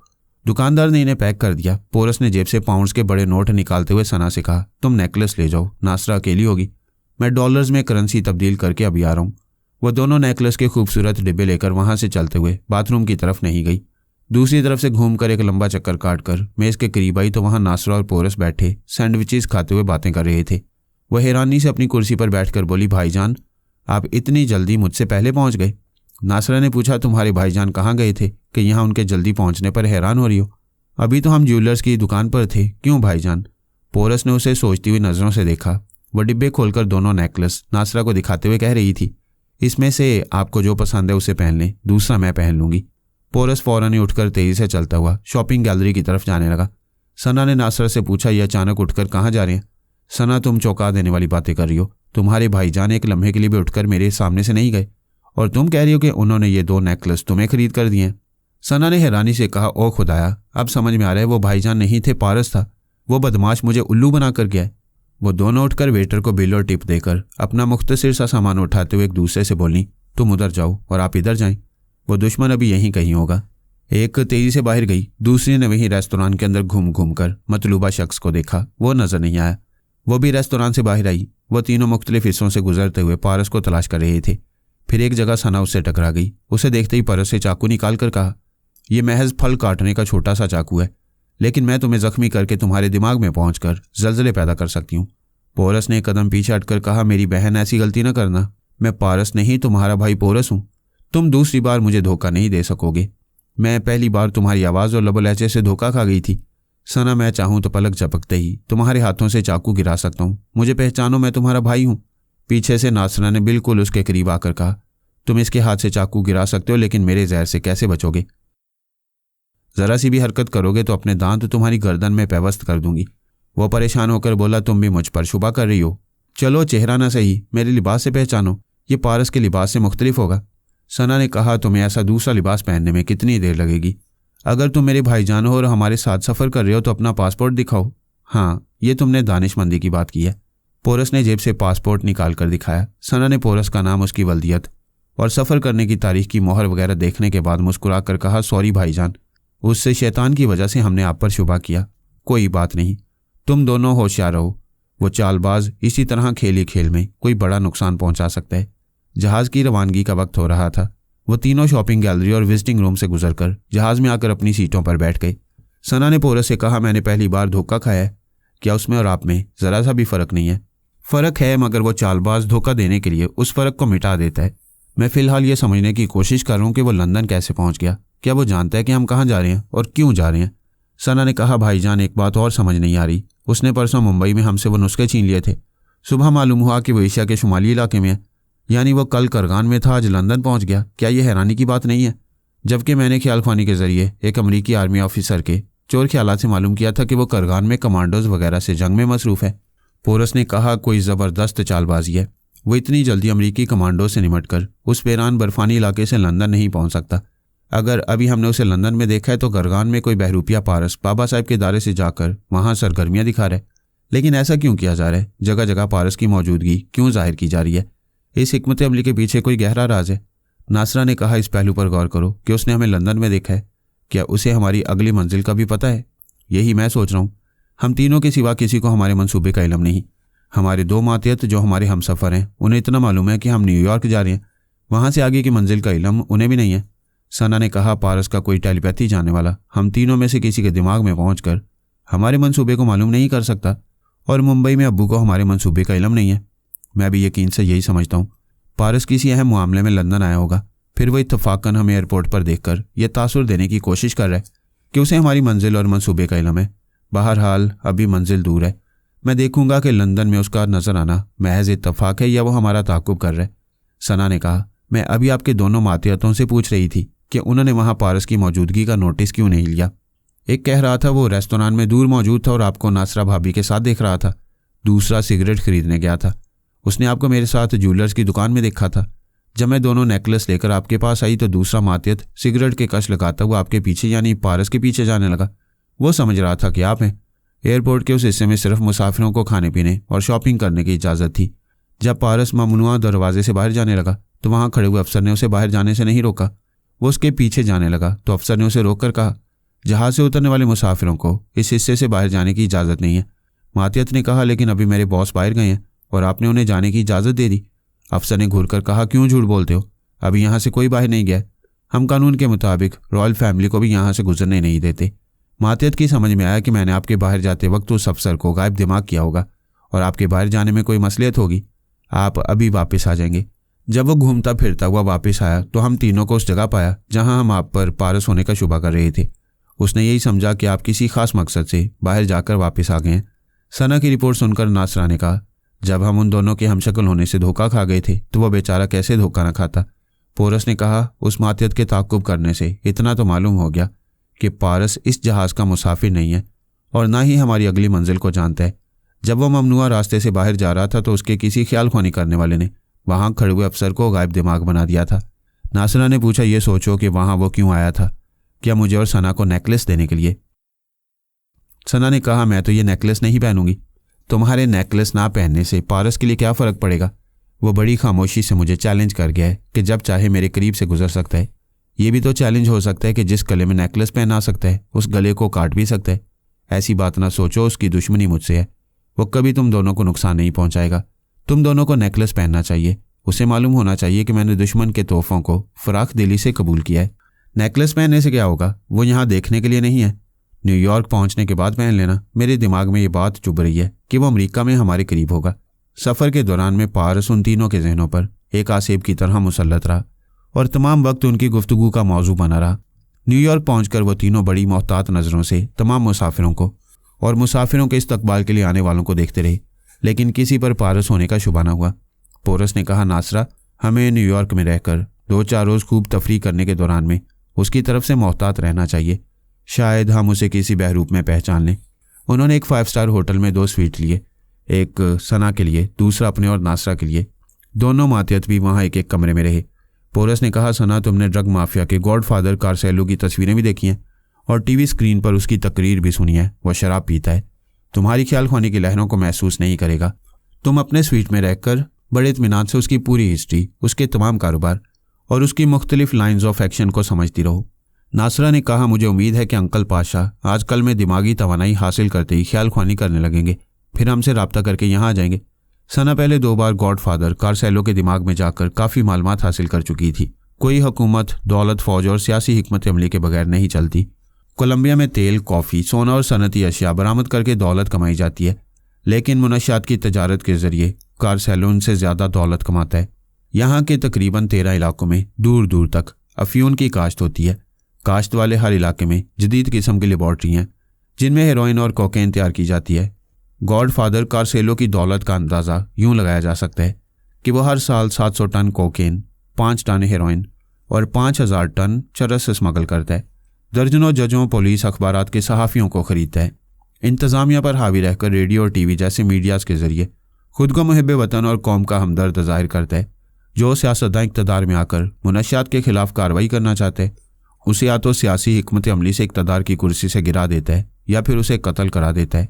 पोरस का ख्याल था कि पारस ये सोच भी नहीं सकेगा कि उसका हरीफ पोरस ऐसे मुल्क में जाकर गैर मामूली दवाएं तैयार करेगा जहां ड्रग माफिया के गॉडफादर की हुक्मरानी है और उसकी अपनी फ़ौज है। अदालतों के जज उससे खौफजदा रहते हैं। पोरस के मंसूबे के मुताबिक पूरे कोलंबिया पर वह हुक्मरानी कर सकता था। गॉडफादर कार्सेलो वहाँ का बेताज बादशाह था। सना और जलाल पाशा उस गॉडफादर कार्सेलो के दिमाग पर कब्जा जमाकर उसे अपना मामूल और ताबेदार बनाकर पूरे मुल्क में अपनी मनमानी कर सकते थे। दुनिया के 2-4 बेहतरीन और तजुर्बाकार डॉक्टरों को अगवा करके उन्हें भी अपना ताबेदार बनाकर किसी भी लेबॉर्ट्री में गैर मामूली दवाएं तैयार कर सकते थे। पोरस बड़े इत्मीनान से अपनी तदाबीर पर अमल कर रहा था। इन तदाबीर के पहले मरहले में सना के जरिए गॉडफादर कार्सेलो के चोर ख्यालात पढ़कर उसके अंदरूनी बेशुमार राज मालूम कर रहा था। वो होटल में नासरा के साथ खूबसूरत लम्हात गुजार कर खाने वगैरह से फारिग होकर बाहर सैर तफरी के लिए नासरा के साथ होटल से चला गया। सना को उसके स्वीट में ख्याल ख्वानी के लिए छोड़ दिया गया। एक मातियत उसकी निगरानी के लिए होटल में रहा, दूसरा पोरस और नासरा की निगरानी के लिए बाहर चला गया। नासरा ने कहा, इतने बड़े शहर में ये मालूम करना मुश्किल है कि कोई दुश्मन हमारा ताक़ुब कर रहा है या नहीं। पोरस ने कहा, हाँ मुश्किल तो है मगर नामुमकिन नहीं। अगर मैं तुम्हें कहीं तन्हा छोड़ दूं और किसी काम के बहाने दूर चला जाऊं तो पारस तुम्हें ट्रैप करने ज़रूर तुम्हारे करीब आएगा। ओह नो पोरस, मुझे तन्हा ना छोड़ना। क्या डरती हो? उस दुश्मन से नहीं डरती हूँ, उसे तो पहचानते ही अपने जहर से हलाक कर दूंगी। लेकिन यह शहर मेरे लिए अनजाना है, कहीं मैं भटक ना जाऊं। तुम्हें तन्हा रहकर कहीं दूर नहीं जाना होगा। यहाँ साहिल पर एक बोट किराए पर लो और तन्हा उसे ड्राइव करते हुए मुजस्मा आज़ादी के अतराफ ज़रा देर तक एक चक्कर लगाकर वापस आ जाओ। तुम्हारे जाने के बाद मैं दूसरी बोट किराए पर लेकर तुमसे दूर ही दूर रहूँगा, फिर तो मुझे इत्मीनान रहेगा मैं जा रही हूँ। नासरा उससे बिछड़कर बुकिंग काउंटर पर आई और एक बोट हासिल करने का टोकन लिया, उसका किराया अदा किया। मुजस्मा आज़ादी के अतराफ समुंदर में रोमानी जोड़ों की बड़ी भीड़ रहती थी। बोट और दूसरी कश्तियाँ हासिल करने के लिए अपने नंबर के मुताबिक इंतज़ार करना पड़ता था। पोरस ने इंतजार की कोफ्ते से बचने के लिए एक और टोकन अपने लिए हासिल कर लिया। आधे घंटे बाद वापस आने वाली एक बोट नासरा को उसके नंबर के मुताबिक मिल गई। वो उसमें बैठकर खुद उसे ड्राइव करते हुए जाने लगी। पोरस उसे दूर से देख रहा था। उसे भी ज़्यादा इंतजार नहीं करना पड़ा। 20 मिनट के बाद वापस आने वाली एक बोट उसे मिल गई। वह टोकन कलेक्टर को टोकन देकर बोट के करीब आया तो वहाँ की इंतजामिया कुछ परेशान नजर आई। पता चला कि इस बोट में सुराख हो गया है और इस सुराख के जरिए पानी बोट में भर रहा है। पोरस को खतरे का एहसास हुआ। उसने मोबाइल फ़ोन के जरिए नासरा से पूछा, तुम खैरियत से हो? हाँ, मैं बहुत इंजॉय कर रही हूँ। क्या तुम भी यहाँ किसी बोट में हो? नहीं, जो बोट मेरे हिस्से में आने वाली थी पता नहीं उसमें कैसे सुराख हो गया, वो बोट नाकार हो गई है। मैं दूसरी बोट का इंतजार कर रहा हूँ। मेरी छठीस कह रही है कि उस बोट में सुराख खुद ब खुद नहीं हुआ है, किसी ने किया है। तुम आसपास नजर रखो और मोहतात रहो। मेरे हमशक्ल को देखकर धोखा ना खाना। ये अच्छा हुआ कि तुमने इतला दे दी। वो नजर आएगा तो मैं उसे करीब नहीं आने दूंगी। मेरे पास पिस्तौल है। 15 मिनट के बाद फिर एक बोट आई। पोरस उसमें सवार हुआ। बोट के क्लीनर ने उसमें पेट्रोल डाला। फिर पोरस ने इंजन स्टार्ट किया। इंजन से एक हल्का सा शोर उभरा, फिर वो खामोश हो गया। पोरस ने 2-3 बार इसे स्टार्ट करने की कोशिशें की लेकिन इंजन खामोश रहा। वहाँ के एक मैकेनिक ने आकर इंजन को चेक किया, फिर कहा, इसकी खराबी दूर करने में वक्त लगेगा, आप दूसरी बोट का इंतजार करें। पोरस के दिमाग में सनसनाहट होने लगी। सिर्फ एक नहीं 2 बोट्स का नाकारा हो जाना महज इत्तफाक नहीं हो सकता था। उसने फ़ोन के जरिए सना को मुखातिब किया, हेलो सना, फ़ौरन नासरा के दिमाग में पहुंचो। हालात से जाहिर हो रहा है कि पारस कुछ गड़बड़ कर रहा है। मुझे फ़ौरन नासरा की खैरियत की इतला दो। वह फ़ोन बंद करके साइल पर रखे हुए एक बड़े से टेलीस्कोप के पास आकर उसके ज़रिए समुंदर में मुजस्मा आज़ादी की तरफ देखने लगा। वहाँ बेशुमार बोट्स और मुख्तलिफ डिज़ाइन की कश्तियाँ थीं। इस भीड़ में नासरा नज़र नहीं आई। सना ने उसके अंदर आकर कहा, भाईजान, मैं नासरा के दिमाग में 3 बार जा चुकी हूँ। उसे यकीन दिला रही हूँ कि मैं सना हूँ, लेकिन वह मुझे दुश्मन ख्यालख्वानी करने वाली समझकर सांस रोक रही है। चंद सेकंड इंतज़ार करो, मैं उसे फ़ोन पर समझाता हूँ। उसने अपना फ़ोन ऑन किया, फिर कहा, नासरा तुम सांस ना रोको, सना तुम्हारे दिमाग में आ रही है। नासरा ने कहा, हाँ अभी सना मेरे अंदर आई है, मैं उससे बातें करती हूँ, मेरी फिक्र ना करो, मैं खैरियत से हूँ। उसी वक्त पोरस को उसके मौजूदा फर्जी नाम से पुकारा गया। उसके लिए एक बोट आ गई थी। वो तेज़ी से चलता हुआ मोबाइल फ़ोन को ओवरकोट की जेब में रखता हुआ बोट की तरफ जाने लगा। ऐसे ही वक्त एक उम्र रसीदा खातून उससे टकरा कर गिर पड़ी। पोरस ने उसे सहारा देकर उठाते हुए माजरत चाहिए, माफ़ी चाहता हूँ खातून, मैं जल्दी में था, गलती मेरी है। खातून ने कहा, कोई बात नहीं बेटे, गलती इंसान से ही होती है। वो फिर तेज़ी से दौड़ता हुआ बोट में आ गया। इस बार कोई गड़बड़ नहीं हुई। वो इंजन स्टार्ट करके बोट को तेज़ी से ड्राइव करता हुआ मुजस्मा आज़ादी की सिमत जाने लगा। सना ने आकर कहा, नासरा भाभी खैरियत से हैं? वो मुजस्मा आज़ादी से जुनूब की तरफ तकरीबन 100 गज के फासले पर हैं। मैं जा रही हूँ, ज़रूरत हो तो मुझे कॉल कर लें। वह दिमाग से चली गई। पोरस ड्राइव करने के दौरान में इधर उधर नज़रें दौड़ाता रहा, एहतियातन दुश्मन को भी तलाश कर रहा था। इस तरह वो तेज़ रफ्तारी से मुजस्मा आज़ादी के करीब से गुजरता हुआ जुनूब की सिमत जाने लगा। सना ने उसे कहा था कि भाईजान आ रहे हैं, वो आगे ना जाए, लिहाजा नासरा बोट का इंजन बंद करके उसका इंतजार कर रही थी। लेकिन उसे दूर से देखते ही चौंक गई। उसे पारस नजर आ रहा था। उसने फौरन इंजन को स्टार्ट करके अपना पिस्तौल निकालकर करीब आने वाले को निशाने पर लिया। पोरस ने कहा, नासरा मैं हूं, कीप डाउन योर पिस्टल, देखो गोली ना चलाना। पोरस ने जो हैट और ओवरकोट पहना था वहां आमतौर पर कई लोग पहनते थे। पारस भी पहनकर उसे धोखा देने के लिए आ सकता था, बल्कि उसका जहन चीख कर कह रहा था कि दुश्मन उसका पोरस बनकर आ गया। उसने ट्रैगर को दबाकर एक फायर किया, निशाना चूक गया। वो अपनी बोट को वापस मोड़ते हुए चीखने लगी, help help me, boat number 26 वाला मुझे कत्ल करना चाहता है। वहाँ बेशुमार बोट्स में सैर करने वाले एक फायर होते ही चीखने चिल्लाने लगे। पोरस ने फ़ोन के जरिए सना से कहना चाहा कि वो नासरा को समझाए उसके करीब पारस नहीं पोरस आ रहा है, लेकिन मोबाइल फ़ोन ओवरकोट की जेब में नहीं था। उसे याद आया कि वो साहिल पर एक उम्र रसीदा खातून से टकराया था। वो टक्कर जानबूझकर हुई थी या महज इत्तफाकिया हुई थी, फ़ोन वहीं रह गया था। वो अपनी बोट को मोड़कर नासरा को आवाज़ देने लगा तो उसने तेज़ी से जाते जाते दूसरी गोली चलाई। तेज़ रफ्तारी के बायस निशाना चूक रहा था। पोरस ने सोचा, ये मुझे पारस समझकर खौफजदा है। दानिशमंदी यह है कि इसका ताक़ुब ना किया जाए, दूर ही दूर से इसकी निगरानी की जाए। उसने बोट की रफ्तार सुस्त कर ली। वहाँ इंतज़ामिया की तरफ से कई बोट्स पुलिस वालों के लिए मखसूस थीं। जब उन्होंने नासरा को 2 बार 26 नंबर वाली बोट पर फायर करते हुए देखा तो दूर से पोरस को अपनी अपनी गन पॉइंट्स पर लेते हुए करीब आ गए। उसे ललकारा, खबरदार खबरदार, इंजन बंद कर दो, अपने दोनों हाथ पीछे गर्दन पर रखो, कोई हथियार निकालने की हमाकत करोगे तो गोली मार दी जाएगी। उसने मजबूर होकर पुलिस वालों के अहकामात की तामील की। 2 पुलिसमैन उसकी बोट में आए। उसके लिबास की तलाशी लेकर एक रिवॉल्वर निकाला। इस रिवॉल्वर का लाइसेंस नहीं था। लंदन में पारस को देखने के बाद पोरस, नासरा और सना ने गैर कानूनी तौर पर असलहा खरीद कर अपने पास छुपाया था ताकि कभी पारस के खिलाफ इन्हें इस्तेमाल किया जा सके। और थोड़ी देर पहले नासरा ने पोरस को पारस समझकर अपने पिस्तौल से उस पर 2 फायर किए थे और वहां से दूर होती चली गई थी। तेज रफ्तारी से साहिल की तरफ जाते हुए याद आया कि उसने गैर कानूनी हथियार से सरेआम 2 फायर किए हैं। वो पिस्तौल उसके पास नहीं रहना चाहिए। उसने इस पिस्तौल को समुद्र में फेंक दिया। बोट से उतरकर साहिल पर पहुंची। वहां दूर फ्लैट हैट और ओवरकोट में पारस खड़ा मुस्कुरा रहा था। वो उसे पोरस समझकर आकर उससे लिपट गई। पारस ने पूछा, खैरियत से हो? कुछ परेशान लग रही हो। वो बोली, पारस एक बोट में मेरी तरफ आ रहा था। मैंने पिस्तौल से उस पर 2 फायर किए। वो बच गया, लेकिन मैंने दूर से पलट कर देखा है पुलिस वाले उसे घेर रहे थे। चलो यहाँ से निकल चलो। डरो नहीं, पुलिस वाले उसे नहीं छोड़ेंगे, हमें भी नहीं छोड़ेंगे। हम तीनों के पास गैर कानूनी असलहा है। मैंने अपना पिस्तौल समुद्र में फेंक दिया है। पारस ने कहा, फिर तो हम पर भी मुसीबत आ सकती है, आओ चलें। वो दोनों तेजी से चलते हुए पार्किंग एरिया में आए। नासरा ने कार का दरवाज़ा खोलकर स्टीयरिंग सीट पर बैठते हुए इसे स्टार्ट किया। पारस ने उसके बराबर बैठकर मोबाइल फ़ोन निकाला। नासरा ने कनखियों से देखा। वो अपने पोरस के फ़ोन को अच्छी तरह पहचानती थी और पारस ने पोरस ही का फ़ोन निकाला था। सना के नंबर पंच कर रहा था। दूसरी तरफ सानी ने नासरा के दिमाग में आकर कहा, नासरा भाभी, मैं सना बोल रही हूँ। ये पारस बहुत गड़बड़ कर रहा है। इसकी कोई ख्याल ख्वानी करने वाली हस्ती भी आपके दिमाग में आकर गड़बड़ कर रही है। अपनी अपनी शनाख्त के लिए मैं अपने नाम में थोड़ी सी तब्दीली कर रही हूँ। आइंदा मैं खुद को सना नहीं आना कहूँगी। अगर खुद को आना ना कहूँ तो समझ लें आपको ख्याल ख्वानी के जरिए धोखा दिया जा रहा है।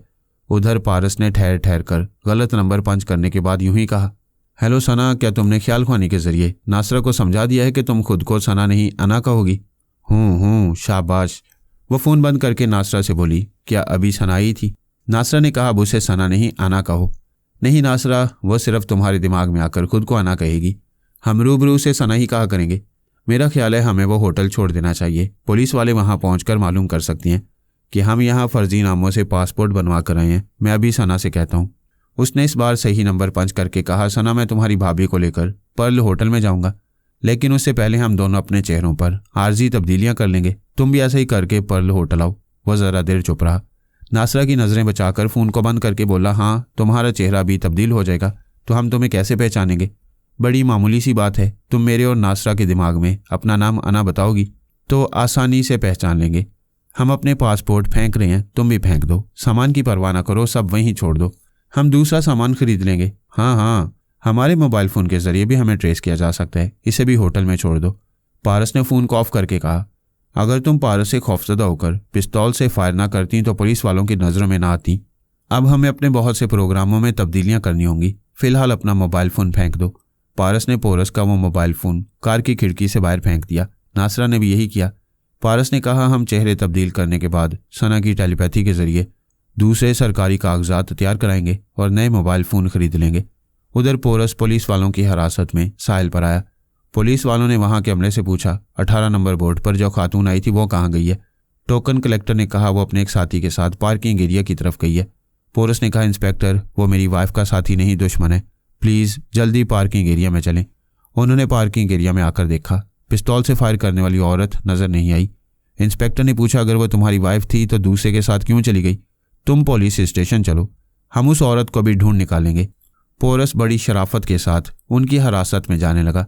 वो यकबारगी आतिशफिशां बनकर इन पुलिस वालों को कीड़े मकोड़ों की तरह मारकर वहां से जा सकता था। नित नए बहरू बदलकर कानून की गिरफ्त से बच सकता था, लेकिन उसके फरार होने से सना मुसीबत में गिरफ्तार हो जाती। लिहाजा वो पारस की चालबाजियों पर खून के घूंट पीकर ज़रा सब्र कर रहा था। पुलिस स्टेशन की तरफ जाते हुए उसे सना की सोच की लहरें महसूस हुई। वो कह रही थी, भाईजान, मैंने आपकी हदायत पर अमल किया है, इस होटल को छोड़ दिया, चेहरे पर आर्जी तब्दीली भी कर लिया। वो सोच के जरिए बोला, ये तुम क्या कह रही हो? मैंने तुम्हें होटल छोड़ने और चेहरा तब्दील करने के लिए नहीं कहा था। भाईजान, क्या फिर पारस ने फ़ोन पर धोखा दिया है? हाँ, उसने धोखा तो दिया है। वैसे ये बात हमारे हक में है कि तुम्हें होटल छोड़ना और चेहरा तब्दील करना चाहिए था। मैं कुछ देर पुलिस की हिरासत में रहूँगा, फिर तुमसे मिलूंगा। तुम कहाँ रहोगी? उस बहरूपी ने कहा था कि वो नासरा भाभी के साथ पर्ल होटल में रहेगा। मुझे भी वहाँ जाना चाहिए। वहाँ ना जाना, वो धोखा दे रहा है। तुम किसी दूसरी जगह रहकर मुझसे रब्ता रखो। अभी नासरा के पास जाकर हालात मालूम करो। सना ने पोरस के दिमाग से निकलकर नासरा के दिमाग में जाना चाहा। उसने सांस रोक ली। थोड़े वक्फे के बाद फिर सना ने उसके दिमाग में पहुंचते ही कहा, नासरा भाभी, मैं सना हूँ, सांस ना रोकें। नासरा ने सांस रोक ली। वो अना का नाम सुनकर भरोसा कर सकती थी कि उससे सना बात कर रही है। सना ने फिर पोरस के पास आकर कहा, पता नहीं उस शैताने भाभी को किस तरह बेका है। वो मेरा नाम सुनकर भी सांस रोककर मुझे अपने दिमाग से भगा देती है। वो बहुत बड़ा शैतान है, उससे तो मैं ही नहीं मर सकता हूँ। तुम किसी 4 स्टार होटल में रहकर मेरा इंतज़ार करो, मुझसे राब्ता रखो, मैं जल्द ही तुम्हारे पास पहुँचूंगा।